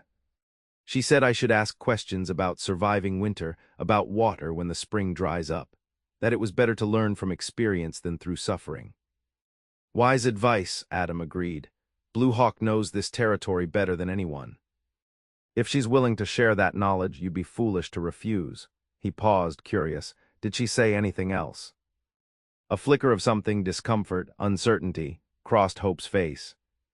She commented on the cabin construction, she said, not quite meeting his eyes, and asked me to bring coffee. That was all of significance. Adam sensed she wasn't being entirely truthful, but didn't press the issue. Whatever else Blue Hawk had said was Hope's business, not his. We should get to work, he said, standing. Days are growing shorter. The roof framing went up faster than Adam had anticipated, Hope working alongside them with focused efficiency. By midday, the main beams were in place, creating the pitched structure that would support the shingles. After a quick meal of jerky and hardtack, they began the more detailed work of laying the roof covering. Hope proved surprisingly agile on the roof frame, her smaller size an advantage as she moved carefully across the beams, securing shingles where the men handed them up. Adam found himself watching her more than was necessary, impressed by her fearlessness and dexterity. She's something, isn't she? Caleb murmured as they worked side by side preparing the next batch of shingles. Reminds me a bit of Sarah when you two first arrived. Same determination. Adam stiffened slightly at the comparison. They're nothing alike, he said, more sharply than intended. Caleb raised an eyebrow but didn't contradict him. If you say so, boss. By late afternoon, the roof was nearly complete, with only the ridge cap remaining to be installed. Santiago and Davis had constructed a simple chimney for the small cast iron stove that would provide both cooking heat and warmth during the winter months. The cabin was taking final shape, small but sturdy, built to withstand the coming Montana winter. Hope stood in the doorway of her nearly completed home, a smile of wonder and pride illuminating her face. I can hardly believe it, she said softly as Adam approached. Yesterday morning it was just walls, now it's a real cabin. A good one, Adam agreed, better than my first attempt. Hope turned to him, curiosity in her eyes. Was your first cabin on the double Q? Adam nodded, just a one-room affair much like this. Built it myself before I had hands to help, lived in it 3 years before building the main house after I married. Your wife helped design the main house, Hope asked gently. Adam's expression softened at the memory. Sarah had definite ideas about what a proper ranch house should include, insisted on glass windows and a real kitchen with a pump indoors. He smiled faintly. Said she hadn't come all the way from St. Louis to haul water like a pack mule. Hope laughed, the sound bright in the golden afternoon light. She sounds wonderful. She was, Adam said simply. Then, surprising himself with his willingness to speak of Sarah to this near stranger, she would have liked you, I think. Your determination, your unwillingness to be told what you can and cannot do. Hope's expression grew thoughtful. How long were you married? 3 years. Adam looked past her to the distant mountains, purple in the fading light. Not nearly long enough. Hope seemed about to say something more, but was interrupted by Caleb calling that the ridge cap was ready for installation. The moment of unexpected intimacy broken, Adam turned back to the work at hand. An hour later, as dusk approached, the cabin stood complete, roof finished, chimney in place, door hung on leather hinges. It would need chinking between the logs before winter and proper glass in the windows when Hope could afford it, but it was weathertight and secure, a genuine home on the Montana frontier. I don't know how to thank you all, Hope said as the men gathered their tools. What you've accomplished in 2 days would have taken me weeks if I could have managed it at all. Just being neighborly, Caleb assured her. Besides, it's good to see a new place taking shape. Reminds us all why we came out here in the first place. Hope turned to Adam, who stood slightly apart from the others. And you, Adam Quincy. What brought you to Montana territory? Adam considered the question, aware that his men were listening with interest. He rarely spoke of his past or his motivations, preferring to keep such matters private. Yet something about Hope's direct gaze encouraged honesty. A dream of building something that would last, he said finally. Something I could pass on to future generations. The dream had included Sarah and the children they'd planned to have together, a dream that had died with her and James. But the land remained, and the work, even if its purpose had been hollowed out. Hope nodded as if she understood all he'd left unsaid. "A worthy dream," she said softly. "Thank you for helping me build a small part of mine." As the men mounted to leave, Hope pressed a small package into Adam's hands. "Seed cakes," she explained, "from my mother's recipe. Not much of a thank you, but made with genuine gratitude." Adam's fingers closed around the package, the simple gift unexpectedly touching. "You're welcome, Hope Forrester," he said. "Good luck with your homestead." As they rode away, Adam resisted the urge to look back, to see Hope standing by the door of her new cabin, framed against the coming night. Yet he could picture it clearly, her slender figure outlined against the warm glow from within, a woman who had chosen the difficult path of independence against all conventional wisdom. For the first time in 2 years, Adam found himself genuinely curious about another person's future. Would Hope succeed where Peterson had failed? Would her determination be enough to overcome the challenges of her claims, poor location, and limited resources? And why did he care so much about the answer? These questions followed him home to the double Q, to the large, empty house that had once been filled with dreams of family and future. As he sat alone at his kitchen table, Adam unwrapped Hope's seed cakes and took a bite, the sweet, spiced flavor reminding him of simpler times, of shared meals and laughter now lost. Yet the memories brought a bittersweet comfort rather than overwhelming pain. Progress of a sort, he supposed, like Hope's cabin not complete, still requiring work but standing nevertheless against the coming winter. Hope woke the following morning in her cabin, her actual cabin with walls and a roof, feeling a sense of accomplishment unlike anything she'd experienced before. The space was small, just 12 by 16 feet with the promised loft above for sleeping, but it was hers, built with her own hands and those of her generous neighbors. She'd spent her first night on the floor near the small stove, her bedroll spread on pine boughs for cushioning until she could construct a proper bed. Despite the hard surface, she'd slept better than in any night since arriving in Montana, protected from the elements and with a sense of genuine progress toward her goal of self-sufficiency.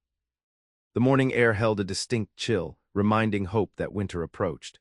She had a home now, but so much remained to be done, gathering sufficient firewood, ensuring food supplies, preparing for the isolation that snow would bring. The task seemed overwhelming when considered as a whole, but her father had taught her to break large challenges into manageable parts.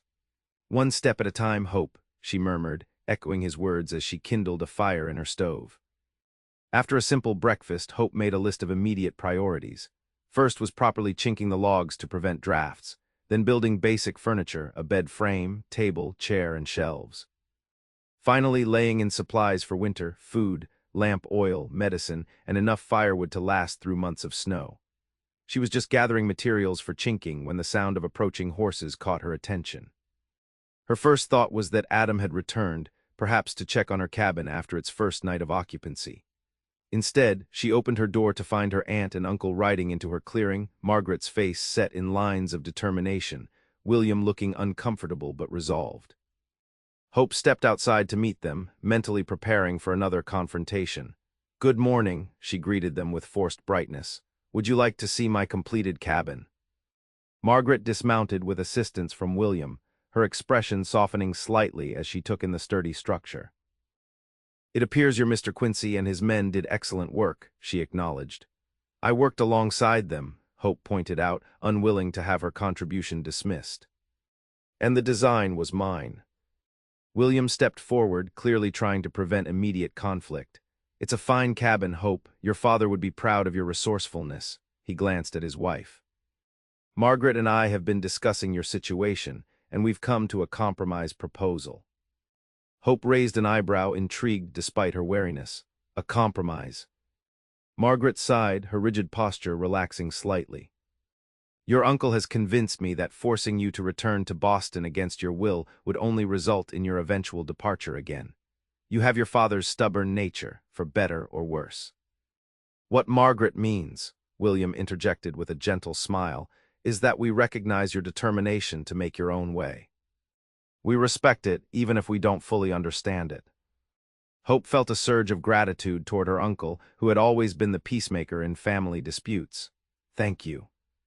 That means a great deal to me. However," Margaret continued, her tone firming, "we cannot in good conscience leave you here alone with winter approaching. It's simply too dangerous." Hope's wariness returned. "I've prepared for winter." "Hope," William interrupted gently, "please hear our proposal before you reject it. We've given this considerable thought." Hope nodded reluctantly. "Very well. We suggest you spend the winter in Whiteridge," Margaret explained. "The hotel owner's wife mentioned they need a schoolteacher for the dozen or so children in town. With your education, you're more than qualified." Hope blinked in surprise. This was not the argument she'd expected. A teaching position. William nodded. "It would provide you with safe lodging and a small income during the harshest months. Come spring, you could return to your homestead if you still wish to do so." The offer was unexpectedly reasonable, addressing Hope's desire for independence while acknowledging the very real challenges of a Montana winter for a novice settler alone. Teaching had been her profession in Boston before her father's death changed everything. She'd enjoyed it then and had considered it as a potential source of income here once her homestead was established. The hotel owner's wife, Mrs. Patterson, I believe, seemed quite desperate to find someone qualified before winter isolates the town, Margaret added. Apparently, the previous teacher left to marry a miner in Helena. Hope looked from her aunt to her uncle, sensing there was more to this proposal than they'd stated. "And if I accept this position for the winter, what then? Will you return to Boston satisfied that I'm safely established?" Margaret and William exchanged glances. "We would," William confirmed, "with the understanding that you would write regularly and reconsider your plans if this frontier life proves more difficult than anticipated." Hope considered the offer carefully.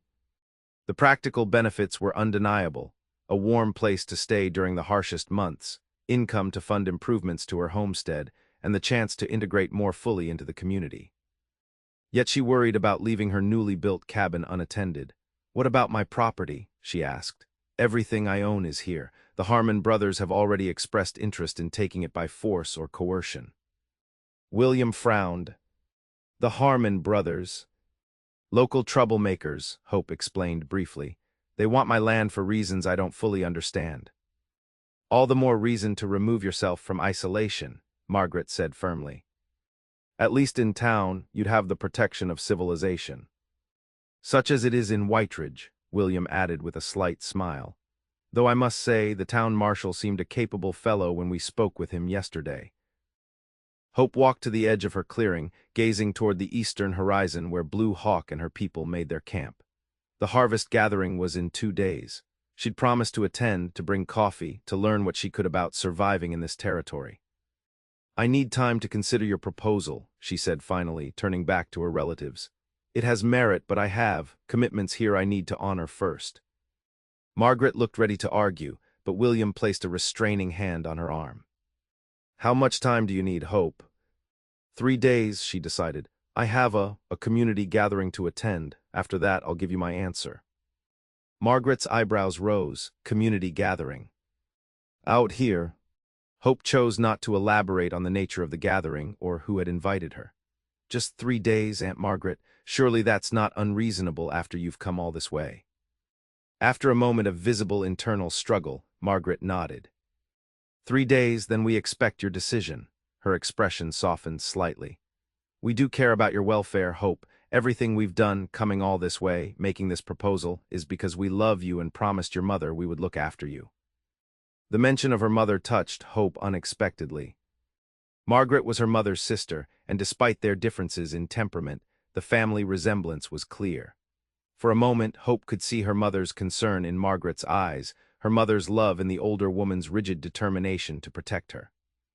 "I know," Hope said softly, "and I appreciate it more than I've expressed. 3 days. I promise to consider your proposal seriously." After her aunt and uncle departed, Hope returned to her cabin, her mind turning over their unexpected offer. Teaching in Whiteridge for the winter would solve many practical problems while allowing her to maintain her independence. Yet something held her back from immediate acceptance, a sense that leaving now, just as she'd established herself, would be admitting defeat.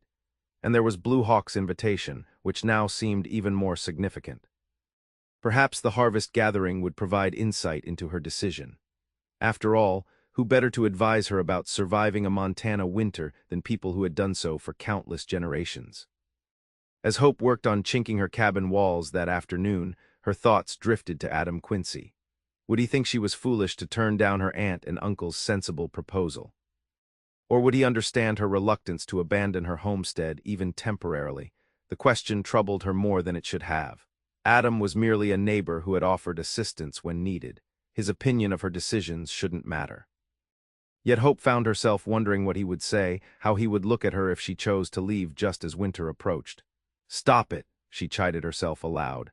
"Adam Quincy's opinion is irrelevant to your decision." Even as she said it, Hope knew she was lying to herself. Somehow, in the span of just a few days, Adam's respect had come to matter to her. The thought was unsettling, a complication she hadn't anticipated and wasn't sure how to address. With determined focus, Hope pushed thoughts of Adam aside and concentrated on preparing her cabin for whatever decision she might make in 3 days' time. Adam studied the broken fence line with a frown, noting where cattle had pushed through during the night. The breach wasn't serious, just 3 steers had escaped, already rounded up by Santiago, but it was the third such incident in 2 weeks. The herd seemed unusually restless, perhaps sensing the change of seasons, perhaps responding to some predator Adam's men hadn't yet identified. "Strange place for them to push through," Caleb commented, dismounting beside him. "Usually they head for water or better grazing." "Nothing much in this direction except Miss Forrester's claim." Adam nodded, the observation matching his own thoughts, almost as if something was driving them this way. Caleb scanned the surrounding landscape thoughtfully. "Wolves would explain the restlessness but not the direction, and we haven't found tracks or scat." "Could be 2-legged predators," Adam suggested. "The Harmons have been suspiciously quiet since their visit to Miss Forrester's place." "You think they're messing with our herd to cause problems?" Adam shrugged. "Or to create a distraction. Either way, I want extra hands riding this section for the next few nights." He turned to examine the broken fence, "and this needs proper repair, not just a temporary fix." As they worked to replace the damaged posts and wire, Adam found his thoughts returning to Hope Forrester. He hadn't seen her since they'd completed her cabin 3 days ago. The temptation to ride past her claim, to check that she was settling in well, had been strong but easily rationalized away. He had his own ranch to manage, his own concerns to address. Yet he'd found himself mentioning her situation to the town marshal when he'd ridden into Whiteridge the previous day, ensuring that Harlow kept an eye out for the Harmons and their potential interest in Hope's property. Not that the marshal could do much. Hope's claim was well outside town limits, beyond his official jurisdiction. Still, another set of watchful eyes couldn't hurt. "Heard something interesting in town yesterday," Caleb mentioned as they stretched new wire between posts. The Boston lady, Miss Forrester's aunt, was asking around about teaching positions. "Seems Mrs. Patterson is desperate to find someone for the school before winter." Adam glanced up sharply. "Teaching positions. For whom?" "For Miss Forrester, from what I gathered," Caleb replied. "Guess they're still trying to convince her to leave that cabin, just proposing town instead of Boston now." Adam drove a staple into the post with more force than necessary, the information stirring an unexpected disquiet. Hope teaching in Whiteridge made practical sense. The town needed a teacher, and she'd be safer there during winter than isolated on her claim. Yet the thought of her leaving her hard-won cabin, even temporarily, bothered him in ways he couldn't quite articulate. "Might not be a bad idea," he said aloud, keeping his tone neutral. "First winter's always the hardest for newcomers." Caleb gave him a sidelong look. "That's so. You hoping she'll take the position or stay put, boss?" Adam straightened, meeting his foreman's knowing gaze directly. "I'm hoping she'll make whatever decision best ensures her safety and success. Nothing more." Caleb nodded, a slight smile playing around his weathered face. Of course, just neighborly concern. They worked in silence for a while, completing the fence repair with practiced efficiency. As they packed up tools to return to the ranch house, Santiago rode up with news that drew Adam's attention firmly back to ranch business. "Found something you should see, boss," the young wrangler said, his usually cheerful expression serious. "About a mile north, in that draw near Cottonwood Creek." Adam followed Santiago to the location he'd indicated, Caleb riding behind them. The draw was a natural depression between 2 low hills, sheltered from view and wind with a small stream providing water. It was also well within double Q boundaries, though far from the main ranch operations. What they found there confirmed Adam's suspicions about the Harmons. Hidden among cottonwood trees and brush was the unmistakable setup of a whiskey still, copper tubing, barrels, and a crude furnace, all partially disassembled as if being prepared for relocation. "Well, that explains their interest in Miss Forrester's property," Caleb said grimly. "This spot's too close to the main trail. They need somewhere more isolated." Adam dismounted to examine the site more closely, and somewhere with easy access to water year-round. He picked up a broken piece of copper tubing. Her spring might dry up in summer, but that creek on Blue Hawk's land flows even in drought years. Santiago spat in disgust. "They're gonna set up right between her cabin and the Indian camp, use her presence as cover for their operation. And if Blue Hawk's people discover it and cause trouble, the blame falls on the troublemaking Indians, not the fine upstanding Harmon brothers," Caleb added, his voice heavy with sarcasm. Adam's jaw tightened as the full implications became clear. The Harmons weren't just interested in Hope's land for moonshining. They were deliberately planning to create conflict between settlers and the Blackfoot, using Hope as an unwitting pawn in their scheme. "We need to warn her," Adam said, already moving toward his horse. "If the Harmons can't buy her out, they might try more direct methods to drive her away." "You think they'd hurt a woman?" Santiago asked, though his tone suggested he already knew the answer. "I think they'd burn down an empty cabin if they thought it would serve their purpose," Adam replied grimly. "And if that cabin wasn't empty," he left the implication hanging in the air. "Want me to ride for the marshal?" Caleb asked. Adam considered it, then shook his head. "Not yet. This still isn't active, and Harlow can't do much about intentions. Let's warn Miss Forrester first, then decide next steps." As they rode toward Hope's claim, Adam's concern deepened. If the Harmons were indeed planning to use her property for illegal whiskey production, the danger to Hope was significant. Even if she accepted her aunt's proposal and moved to Whiteridge for the winter, her cabin and claim would remain vulnerable, and she would eventually return to a potentially deadly situation. The thought of Hope in danger stirred protective instincts Adam had thought long buried. Sarah's death had taught him the painful lesson that he couldn't always shield those he cared about from harm. Yet here he was, riding hard toward Hope Forrester's cabin with every intention of doing exactly that. The irony wasn't lost on him, nor was the realization that somehow, in the space of less than a week, Hope's welfare had become genuinely important to him, not just as a neighbor, but as a woman he found himself increasingly drawn to despite his best intentions to maintain emotional distance. That realization, more than anything else, unsettled him as they approached Hope's clearing. Hope was busy constructing a simple bed frame when she heard horses approaching. Setting aside her tools, she reached for her rifle out of habit before recognizing Adam's tall figure leading two other riders, Caleb and the younger hand called Santiago. The unexpected visit sent a flutter of both pleasure and concern through her as she stepped outside to meet them. Adam's expression was grave, immediately alerting her that this wasn't a casual social call. "Adam," she greeted him. "Is something wrong?" He dismounted quickly, his movements conveying urgency. "The Harmons, we found evidence they're planning to use your property for illegal whiskey production." Hope blinked, processing this information. "Whiskey." "Here."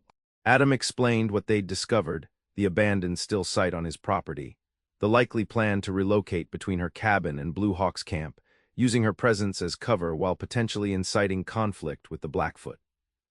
"They need your water source and isolation," he concluded. "Your presence is inconvenient but potentially useful to them as a distraction if authorities start asking questions." Hope frowned, pieces falling into place. "That's why they offered such a low price for my claim.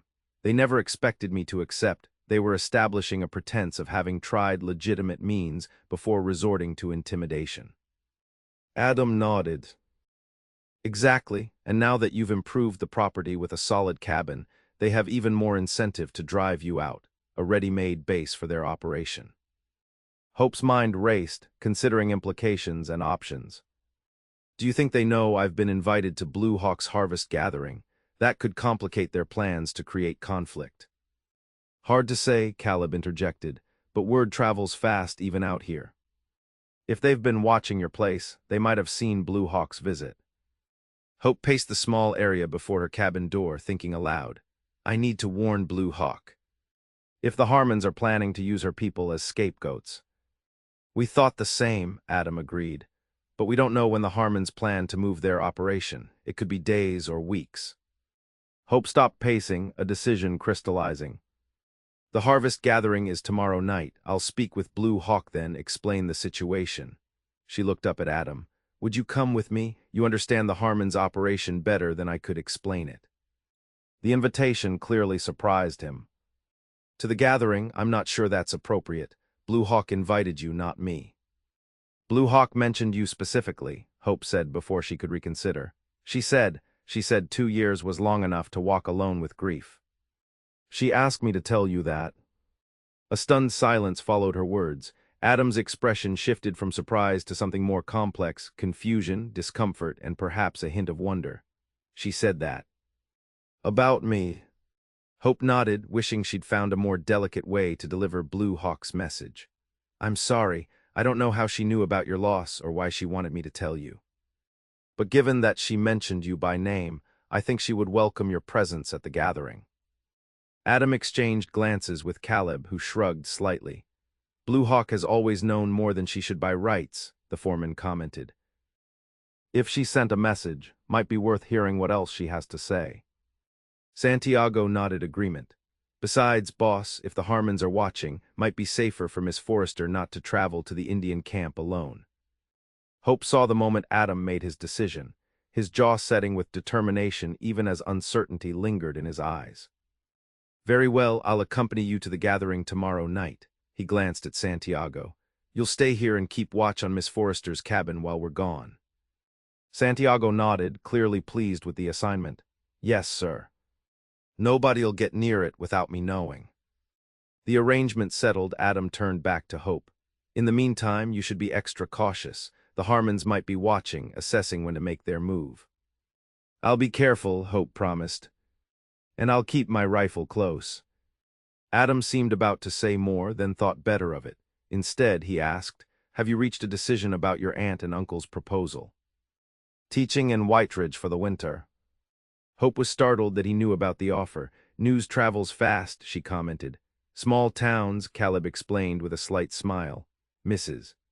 Patterson isn't exactly subtle when she's excited about finding a qualified teacher. Hope sighed. I was planning to decide after the gathering, but this situation with the Harmons complicates things. How so? Adam asked. If I leave, my cabin is vulnerable. The Harmons could simply move in and claim I abandoned the property. Hope gestured to her half-finished furniture and carefully chinked walls. I've put too much work into this place to lose it that way. Adam frowned. Your safety is more important than the cabin. If the Harmons are determined to have this location, staying here alone puts you at unnecessary risk. Hope bristled slightly at his authoritative tone. I'm aware of the risks, Adam. I'm also aware that running at the first sign of trouble means I'll never establish myself here. The frontier doesn't reward those who flee when challenged. Their gazes locked in silent contest, his concern against her determination. Finally, Adam nodded slightly, conceding the point if not the argument. We'll discuss options after speaking with Blue Hawk tomorrow. She may have insights we haven't considered. The compromise was reasonable, and Hope accepted it with a nod of her own. Until tomorrow, then. What time should I expect you? I'll arrive before sunset, Adam said. We should reach the camp while there's still light. As the men prepared to leave, Hope found herself reluctant to see Adam go. Despite the troubling news he'd brought, his presence had been oddly reassuring, a reminder that she wasn't entirely alone against the Harmons or whatever other challenges the frontier might present. Thank you, she said as he mounted his horse, for the warning and for agreeing to accompany me tomorrow. Adam looked down at her, something unreadable in his expression. Blue Hawk's message, he said quietly, was it only about grief? Nothing more specific. Hope shook her head. Just what I told you, that 2 years was long enough to walk alone with grief. She seemed to think it was important I tell you. Adam nodded slowly, his gaze drifting toward the distant mountains. Blue Hawk's husband died from fever many years ago. Perhaps that's why he trailed off, then refocused on Hope. Until tomorrow, Miss Forrester, stay alert." With that, he turned his horse and rode away, Caleb beside him, leaving Santiago to establish a watch position within sight of the cabin, but out of direct view from the main trail. Hope watched them go, her thoughts troubled by the Harmons' apparent plans, by Blue Hawk's cryptic message, and by the increasingly complex emotions Adam Quincy stirred in her. She'd come west seeking independence, not entanglement, yet here she was, caught in a web of community connections, local conflicts, and her own confusing response to a man still clearly mourning his wife.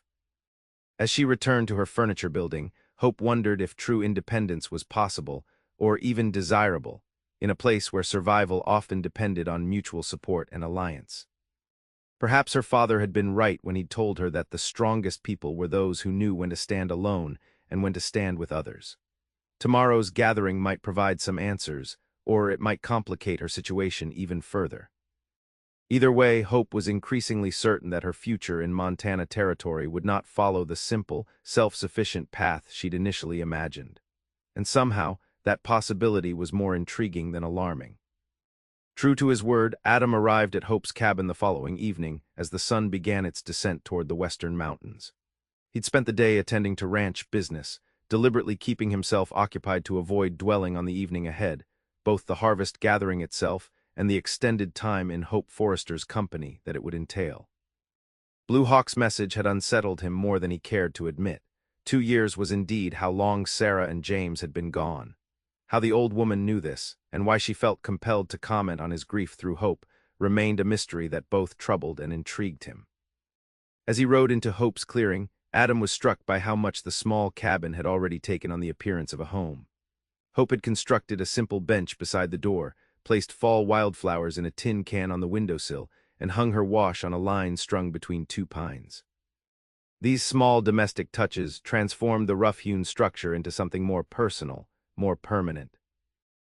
Hope emerged from the cabin at the sound of his arrival, and Adam felt an unexpected tightening in his chest. She had changed from her usual work clothes into a dress of deep blue cotton, simple but flattering to her slender figure and golden hair, which she'd arranged in a neat braid rather than her usual practical knot. A small package and a cloth-wrapped bundle sat ready beside her. "Right on time," she greeted him with a smile. "I was just gathering what I need to bring, coffee for Blue Hawk as requested and some seed cakes.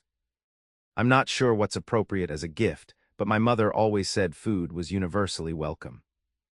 Adam dismounted, oddly pleased by her thoughtfulness. "Both are excellent choices. Blue Hawk appreciates practicality."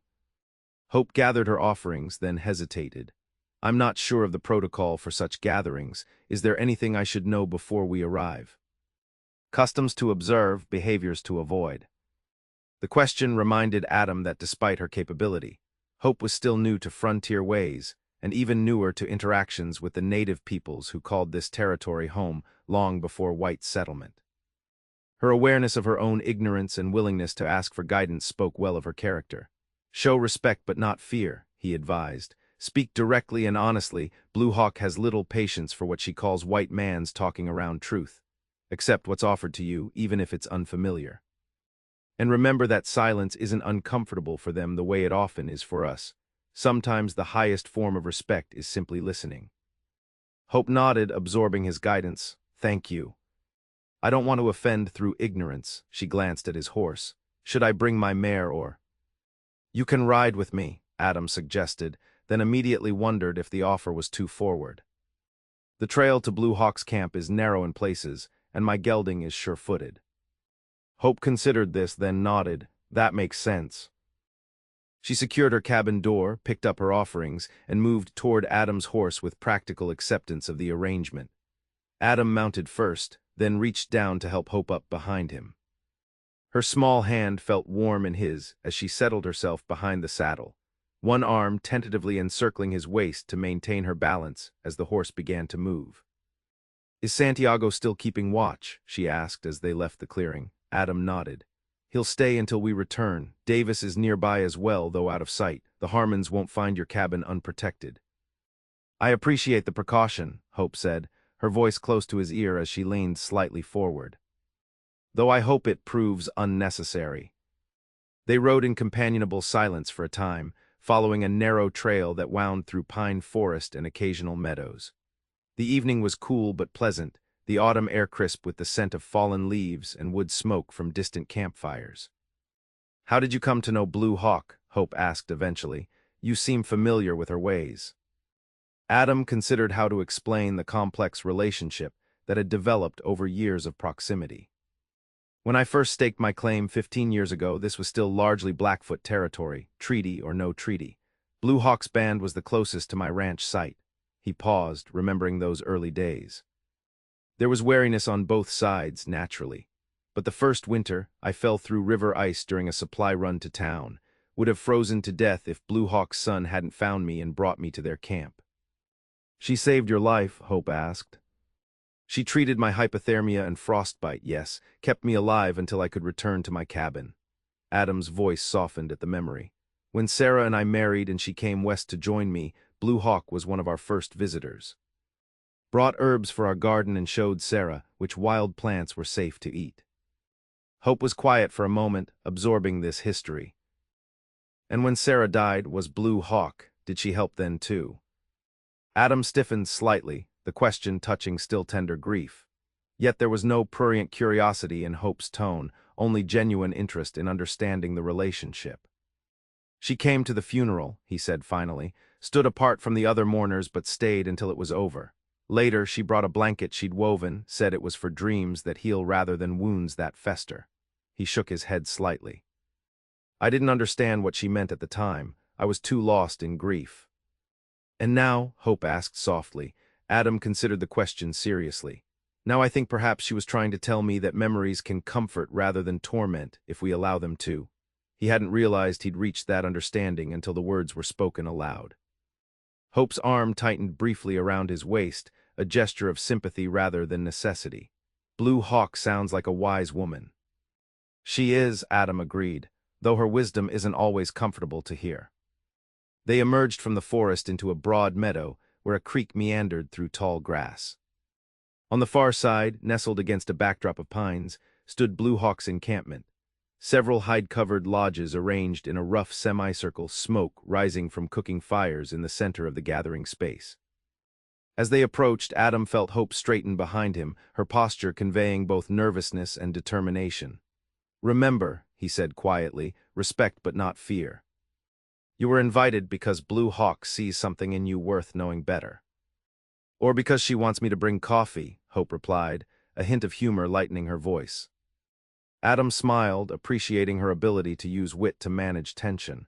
There is that possibility. Several people looked up as they rode into the camp, but it was Alina who came forward to greet them, her solemn young face brightening at the sight of Hope. "You came," she said. "And brought Quincy too. Grandmother said you might." Hope dismounted with Adam's assistance, her blue dress swirling around her ankles as she turned to embrace the girl. "Of course I came, I promised." She held up the bundle in her arms. "And I brought coffee, as requested." Alina smiled. "Grandmother will be pleased. She complains about having none since the trader stopped coming this way." She glanced at Adam with the direct gaze of youth. "She wants to speak with you too. About old promises and new beginnings." Adam felt a prickle of unease at the cryptic message. Blue Hawk had always had an unnerving way of seeming to know his thoughts before he'd fully formed them himself. What old promises did she intend to discuss? Alina led them through the camp toward the largest lodge, where Blue Hawk sat on a woven mat before the entrance, her silver hair gleaming in the fading daylight. Several other elders sat nearby, while younger members of the band prepared food over cooking fires. The atmosphere was one of quiet celebration, children playing traditional games, women crafting beadwork or preparing food, men smoking pipes and talking in low voices. As they approached, Blue Hawk looked up, her dark eyes sharp despite her years.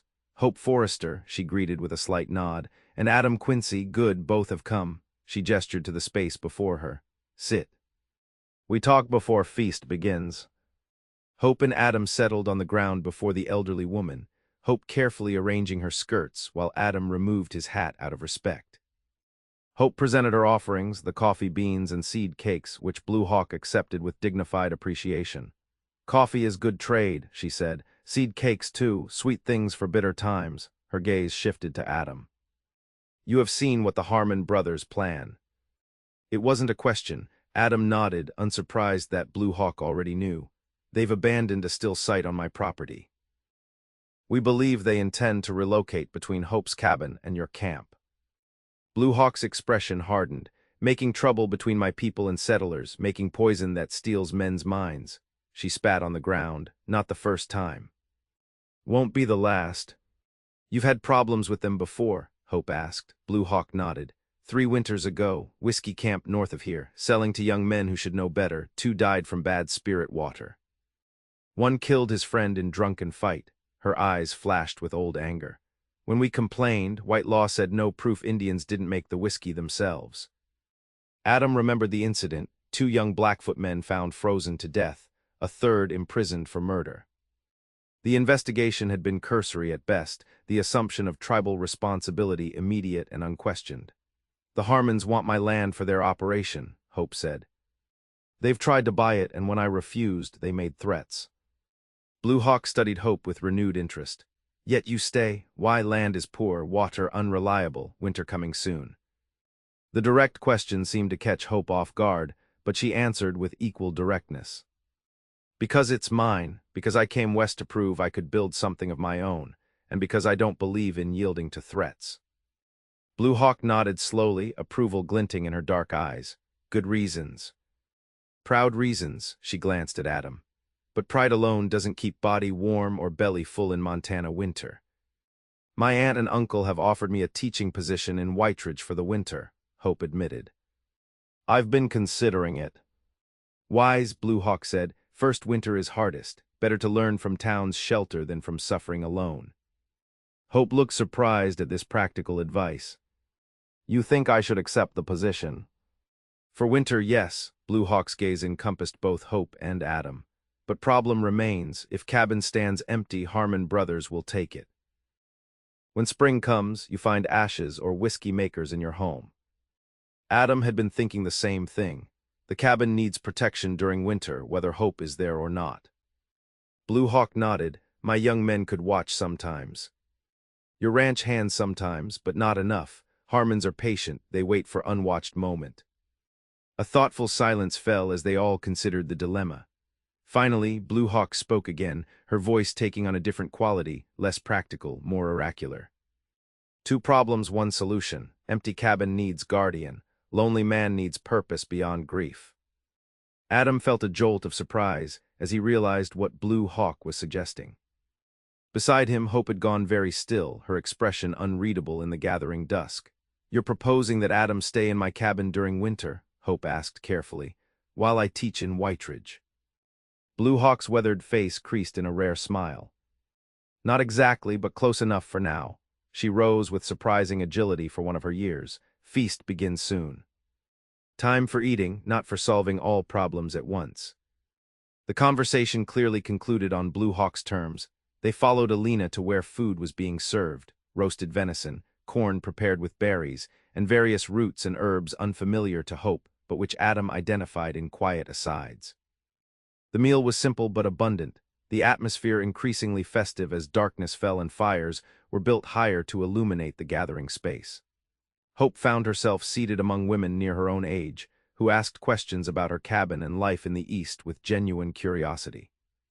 Adam sat with older men, conversing in a mixture of English and Blackfoot phrases he'd clearly learned over years of interaction with the band. After the meal, several young men performed traditional dances while elders drummed and sang. Hope watched, entranced by the display of cultural heritage, so different from anything she'd experienced in Boston.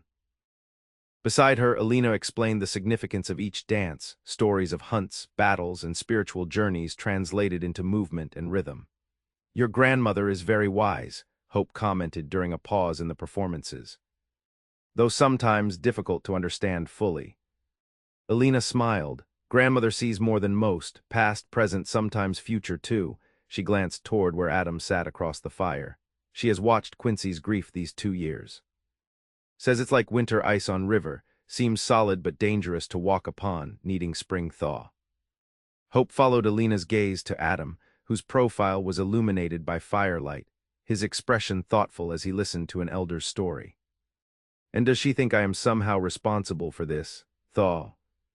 Elena shrugged. Grandmother doesn't explain everything she sees, but she says two wounded birds may fly stronger together than alone. She touched Hope's arm gently. Don't worry about understanding tonight. Understanding comes with time, like learning to read tracks in forest. The celebration continued late into the evening, but eventually Blue Hawk approached where Hope sat, gesturing for her to follow. They walked a short distance from the main gathering to a quiet spot near the creek where the water's gentle murmur provided privacy for conversation. You have questions, Blue Hawk stated rather than asked. About Harmon brothers. About Winter, about Adam Quincy. Hope nodded, appreciating the older woman's directness. Many questions, but most urgently, what should I do about my cabin if I accept the teaching position? I can't bear the thought of losing it to the Harmons after all the work it represents. Blue Hawk was silent for a long moment, her gaze on the water reflecting starlight. Cabin is more than logs and roof to you. It is proof of your strength, your independence. She looked directly at Hope. But true strength knows when to bend like willow, not stand rigid like pine in storm. Meaning? Accept teaching position, learn from town's protection this first winter, but find way to keep cabin safe until spring. Blue Hawk's expression grew more serious. Harmon brothers are dangerous men, not just whiskey. Other business too, stolen horses, weapons sold where they shouldn't go.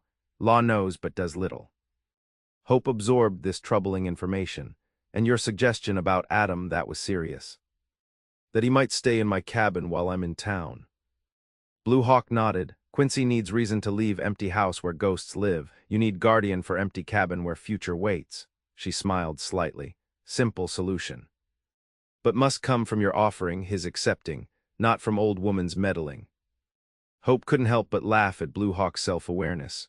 Is it meddling if both parties benefit? Perhaps, Blue Hawk's eyes twinkled briefly. But good meddling, I think. Her expression grew more serious. Adam Quincy is honorable man. Grief has frozen his heart but not changed his nature. Your cabin would be safe in his care. And what about my heart? Hope asked softly, surprising herself with the question. Would that be safe as well? Blue Hawk studied her intently. That is different question, more important one. She reached out to touch Hope's cheek gently. Heart is never truly safe when given chance to grow. Like seedling in spring, vulnerable to frost, to drought, to careless step. But without risk, no flower blooms. The cryptic answer wasn't entirely satisfying, but Hope sensed it was the only one she would receive tonight. Thank you for inviting me to your gathering, she said sincerely, and for your wisdom, even when it's not entirely clear to me. Blue Hawk chuckled. Clarity is overrated. Mystery keeps mind sharp, heart open. She gestured back toward the celebration. Now return to fire. Soon you and Quincy must ride back before moon sets. Hope rejoined the gathering, finding Adam deep in conversation with an elder who was demonstrating a technique for weaving fishing traps from willow branches. He looked up as she approached, something in his expression suggesting he too had received private counsel from Blue Hawk. As the celebration began to wind down, Adam and Hope made their farewells, accepting small gifts from various members of the band, a pouch of special tea for Hope from one of the women, a finely crafted knife sheath for Adam from a skilled leather worker. Blue Hawk herself presented Hope with a small medicine bundle to hang over her door. For protection, the old woman explained, against more than just Harmons. Their departure was acknowledged with dignified nods rather than effusive goodbyes. Adam helped Hope mount behind him, and they rode away from the camp in companionable silence, each processing the evening's events and conversations. The moon had risen high, illuminating their path through the forest with silver light that transformed the familiar landscape into something magical and mysterious. Hope found herself hyper-aware of Adam's presence, the solid warmth of him as she held lightly to his waist, the rhythm of his breathing, the faint scent of wood smoke and pine that clung to his coat. "What did you think of the gathering?" Adam asked eventually, his voice low in the night stillness. Hope considered her answer carefully. It was beautiful, educational, and somewhat unsettling. Unsettling, Adam glanced back at her, his profile silvered by moonlight. Blue Hawk sees more than she should by rights, Hope said, echoing Caleb's earlier assessment. It's disconcerting to feel so, transparent to someone you've just met. Adam chuckled softly. I've known her 15 years and still find it unsettling. She has a way of seeing what you're trying hardest to hide from yourself. The observation felt too close to Hope's own confused feelings about Adam, feelings she was indeed trying to hide from herself. She changed the subject slightly. Did she speak with you privately as well? Adam was silent for a moment. She did, he acknowledged finally, about old promises and new beginnings, as Alina mentioned. Old promises. Adam's shoulders rose and fell in a small sigh. When Sarah died, I made certain promises to myself, about the ranch, about the future, about moving forward. Blue Hawk seems to think it's time I reconsidered some of those promises.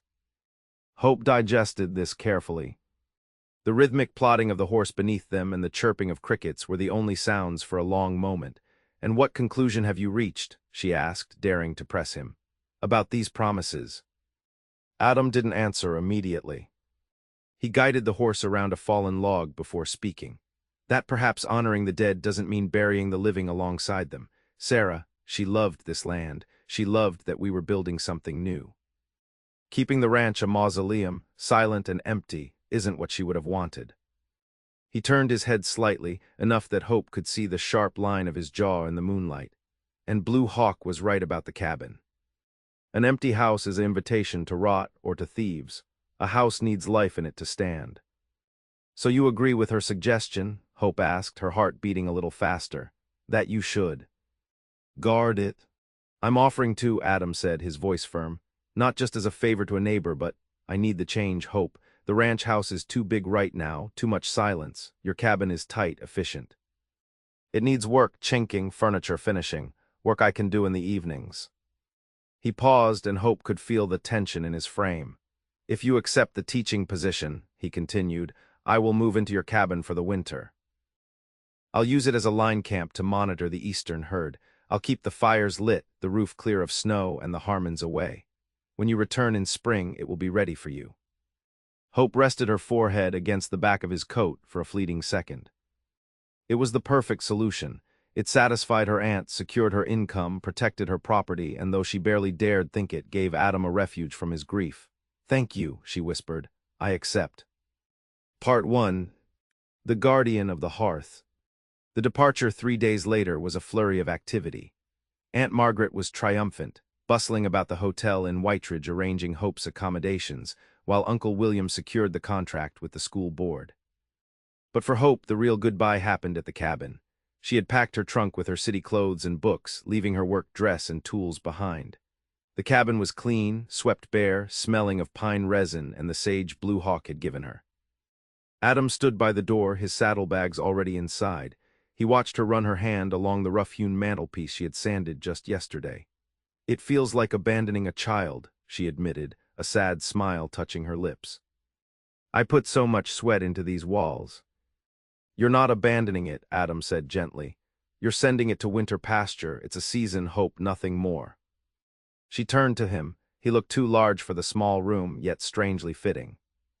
The grief that usually shadowed his eyes seemed lighter today, replaced by a quiet purpose. Here, she said, reaching into her pocket. She pulled out the heavy iron key to the new padlock she'd bought. She held it out, but instead of taking it, Adam covered her hand with his own, closing her fingers around the metal. I'll be here, he said. I don't need the key yet. You lock it. You're the owner. Hope's breath caught. His hand was warm, rough with calluses, and steady. Adam, be careful, the Harmons. Don't worry about the Harmons, he promised, a dark glint entering his eyes. If they come looking for an easy target, they'll find a very different reception. She locked the door, the click echoing in the clearing. She climbed into her wagon, looking back only once. Adam was standing on the porch, one hand resting on the log wall, watching her go. He wasn't the widower watching from a distance anymore. He was the guardian at the gate. Part 2. The Winter Watch. Whiteridge in winter was a study in gray and white. The teaching position kept Hope busy. She had 14 students ranging from 6 to 16, all crowded into the one-room schoolhouse. She taught them reading, arithmetic, and geography, trying to ignite sparks of curiosity in minds more accustomed to herding sheep or mucking stables. But the evenings were long. Her room at the boarding house was warm and comfortable. Aunt Margaret would have approved, but it felt stifling. She missed the smell of pine, she missed the silence of the forest, and she missed Adam. She wrote to him once a week. At first, the letters were practical, instructions about where she'd buried the root vegetables, questions about the roof's integrity. December 12, 1875. Dear Adam, I hope the storm last week did not damage the chimney. I realized I forgot to tell you that the draft control sticks if you don't wiggle it to the left. Please feel free to use the canned peaches in the cellar for Christmas. It seems foolish to save them for spring. Sincerely, Hope. Adam's replies were delivered by Caleb or Santiago when they came to town for supplies. His handwriting was bold, angular, and surprisingly descriptive. December 20th, 1875. Dear Hope, the chimney draws fine now. I took the liberty of greasing the damper. The storm brought 3 feet of snow, but the cabin held heat better than the main house at the Double Q ever did. I've been working on that table you started. You chose good wood, but your saw was dull. I sharpened it. It's quiet here, but not lonely. The coyotes sing at night. I imagine them telling me you're safe in town. Enjoy the peaches yourself. I'm saving them for your return. Yours, Adam. As January dragged into February, the letters changed. They became less about the cabin and more about themselves. Hope wrote about her students, her frustration with the town gossips, her dreams of the garden she would plant. Adam wrote about the way the light hit the frozen creek, the books he was reading by her fire, and memories of Sarah that no longer felt like wounds, but like stories he wanted to share. In the cabin, Adam found a peace he hadn't known in years. The small space forced him to live simply. There were no empty rooms to haunt him. Every evening, after checking the herd and patrolling the perimeter, he would return to Hope's place. He finished the table. Then he built 2 sturdy chairs. He constructed a proper bed frame to replace her makeshift pallet, carving a small pinecone design into the headboard. He wasn't just maintaining the structure, he was pouring care into it. He was building a home for a woman he was beginning to realize he couldn't imagine his life without. Then the Harmons made their move. It was late February, during a lull between storms. The snow was packed hard. Adam was inside, oiling his harness by the fire, when the dog he'd brought from the ranch, a scruffy heeler named Buster, growled low in his throat. Adam extinguished the lamp instantly. He moved to the window, peering through the crack in the shutter. 3 figures were moving across the clearing, struggling through the drifts with pack mules. They weren't coming to the front door. They were heading for the Linta woodshed, carrying crates that clinked. Copper tubing, Adam whispered to the dog. They think the place is empty. He watched them unload, Wallace and Luther Harmon, and a third man he didn't recognize. They were bold, laughing, confident that the little lady was safely tucked away in town. Adam waited until they were distracted, setting up their equipment. Then he picked up his Winchester and opened the door. He didn't shout. He simply racked the lever of the rifle. The metallic clack-clack sounded like a thunderclap in the frozen silence. The Harmons spun around, dropping a crate of mash. Evening, boys, Adam said, his voice calm and cold. You're trespassing. Quinn, Wallace squinted, his hand dropping to his gun belt. What the hell are you doing here? Living, Adam said, and guarding my neighbor's property. Keep your hands away from those irons or you won't leave this clearing walking. We heard the girl was gone, Luther spat, eyeing the rifle. She is, but her interests aren't. Adam stepped off the porch, the snow crunching under his boots. I see you brought a still. That's illegal on federal land, and it's sure as hell illegal on private property. You alone, Quincy, Wallace sneered, regaining some bravado. 3 against 1 ain't good odds. I'm not alone, Adam said. From the tree line behind the Harmons, the click of 2 more hammers cocking echoed. Caleb and Santiago stepped out from the shadows, shotguns leveled. Adam had signaled them with a lantern flash from the window the moment the dog growled, a prearranged signal. Drop the belts, Adam commanded. The Harmons, realizing they were outmaneuvered, cursed vividly but unbuckled their gun belts, letting them fall into the snow. We're taking you into Whiteridge, Adam said, moving forward to kick the weapons away. The marshal has a nice warm cell waiting, and since you were kind enough to bring the evidence with you, I imagine the judge will be very interested in your manufacturing enterprise. As they bound the men's hands, Adam looked at the cabin. It stood dark and silent against the stars, untouched. He had kept his promise.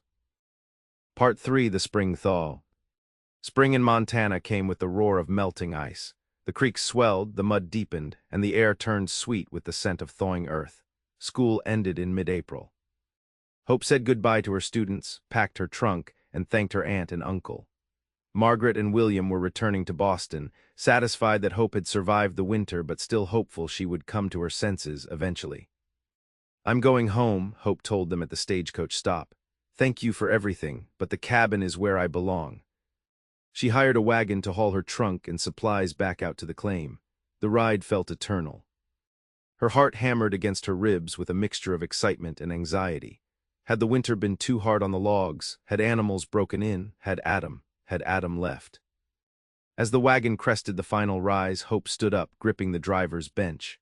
The clearing opened up before her. The cabin was there. It wasn't just standing, it was glowing. The chinking between the logs had been freshly sealed with light-colored clay, making the walls look neat and tight. A neat stack of firewood, enough for next winter, stood under the shelter of the eaves. And smoke, a thin, welcoming ribbon of blue, curled from the chimney. The driver pulled up. Hope scrambled down before the wheels stopped turning. She ran to the door, then hesitated, her hand hovering over the latch. The door opened before she could touch it. Adam stood there. He looked different. His hair was a little longer, his face tanned from the winter sun reflecting off the snow, but the biggest difference was his eyes. The haunted, hollow look was gone. They were clear, warm, and focused entirely on her. "Welcome home," he said softly. Hope couldn't speak. She stepped past him into the room. She gasped. The rough interior she had left was transformed. A sturdy oak table stood in the center of the room, polished to a shine. 2 chairs with woven rawhide seats sat beside it. Shelves lined the far wall, filled with her books and a few of his own. And in the corner, a proper bed frame, the pinecone carving on the headboard catching the light from the open door. "You," she turned to him, tears pricking her eyes. "Adam, you did all this." "I needed something to do with my hands," he said, looking suddenly shy. "The evenings were long." "It's beautiful," she whispered, running her hand over the table. "It's perfect." "The Harmons won't bother you again," he told her, leaning against the doorframe. "They're in the territorial prison, attempted manufacturing of spirits and trespassing.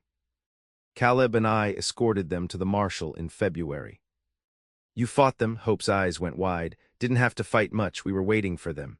He smiled a crooked, boyish smile. "Blue Hawk sent word they were on the move." "Your friends look out for you, Hope." "And you," she said, stepping closer to him. "You looked out for me best of all." Adam looked around the small room. The cabin, it did more for me than I did for it. It gave me a place to breathe, a place to remember how to be, just a man, not a widower, not a rancher, just Adam.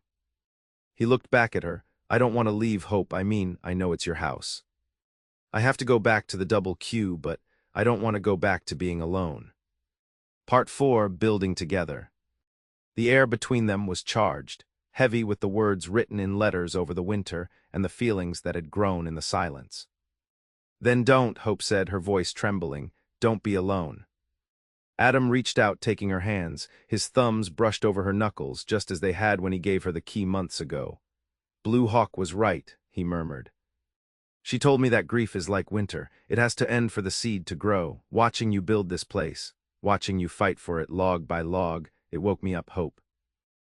I realized I didn't want to just watch my life go by anymore. I wanted to build something again." He took a deep breath, his green eyes searching hers. "I come with a lot of land and a big empty house," he said honestly. "And I come with a past that I can't erase. I loved Sarah, I always will, but my heart, it's not buried with her, it's beating right here." He pressed her hand to his chest. "And it beats for you, for the courage you have. For the home you made." Hope felt the steady, strong rhythm of his heart beneath her palm. "I don't want to erase your past, Adam. It made you who you are, and I don't need a big house. I just need a partner. Someone to build with." "I want to be that partner," Adam said. "I want to combine the double Q and the Forrester claim. I want to tear down the fence between us." He paused, a playful light entering his eyes. "Though I suspect we might end up living in this cabin more than the main house. It's got better furniture." Hope laughed, a sound of pure joy that seemed to startle the birds outside. "It does have excellent furniture." Adam lowered his head, his forehead resting against hers. "Marry me, Hope. Let's fill this valley. Let's make it a home." "Yes," she whispered against his lips. "Yes." one log at a time. He kissed her then, slow and deep, the smell of pine and spring air wrapping around them. It wasn't a desperate kiss or a sorrowful one. It was a kiss of beginning. Epilogue. October 1876. The first frost of the year glittered on the grass, but the cabin was warm. Adam stood on the porch, watching the sun rise over the ridge. He held a steaming mug of coffee in one hand. Behind him, the door opened and Hope stepped out, wrapping a shawl around her shoulders. She leaned against him and he put his arm around her, pulling her close. "Did you hear the coyotes last night?" she asked. "I did," he nodded. "They sound different when you're not alone." He looked out at the clearing. It had changed in 6 months. A new structure was rising next to the original cabin, an addition. They had decided to expand the cabin rather than move to the ranch house. The ranch house would be for the hands, for the business. This was home. Across the clearing, a pony trotted out of the trees. Alina sat on its back, waving. Behind her rode Blue Hawk. "Company for breakfast," Adam noted, smiling. "Do we have seed cakes?" "We do," Hope said. "And plenty of coffee." Adam looked down at his wife. Her hand rested unconsciously on her stomach, where a new life was just beginning to make itself known, a secret they hadn't shared with anyone yet, though he suspected Blue Hawk already knew. "You know," Adam said, looking at the sturdy logs of the cabin, "I used to think a man's legacy was the land he owned." "And now?" Hope asked. Adam kissed the top of her head, watching the smoke rise from their chimney, joining the endless Montana sky. "Now I know," he said. "It's who he invites inside."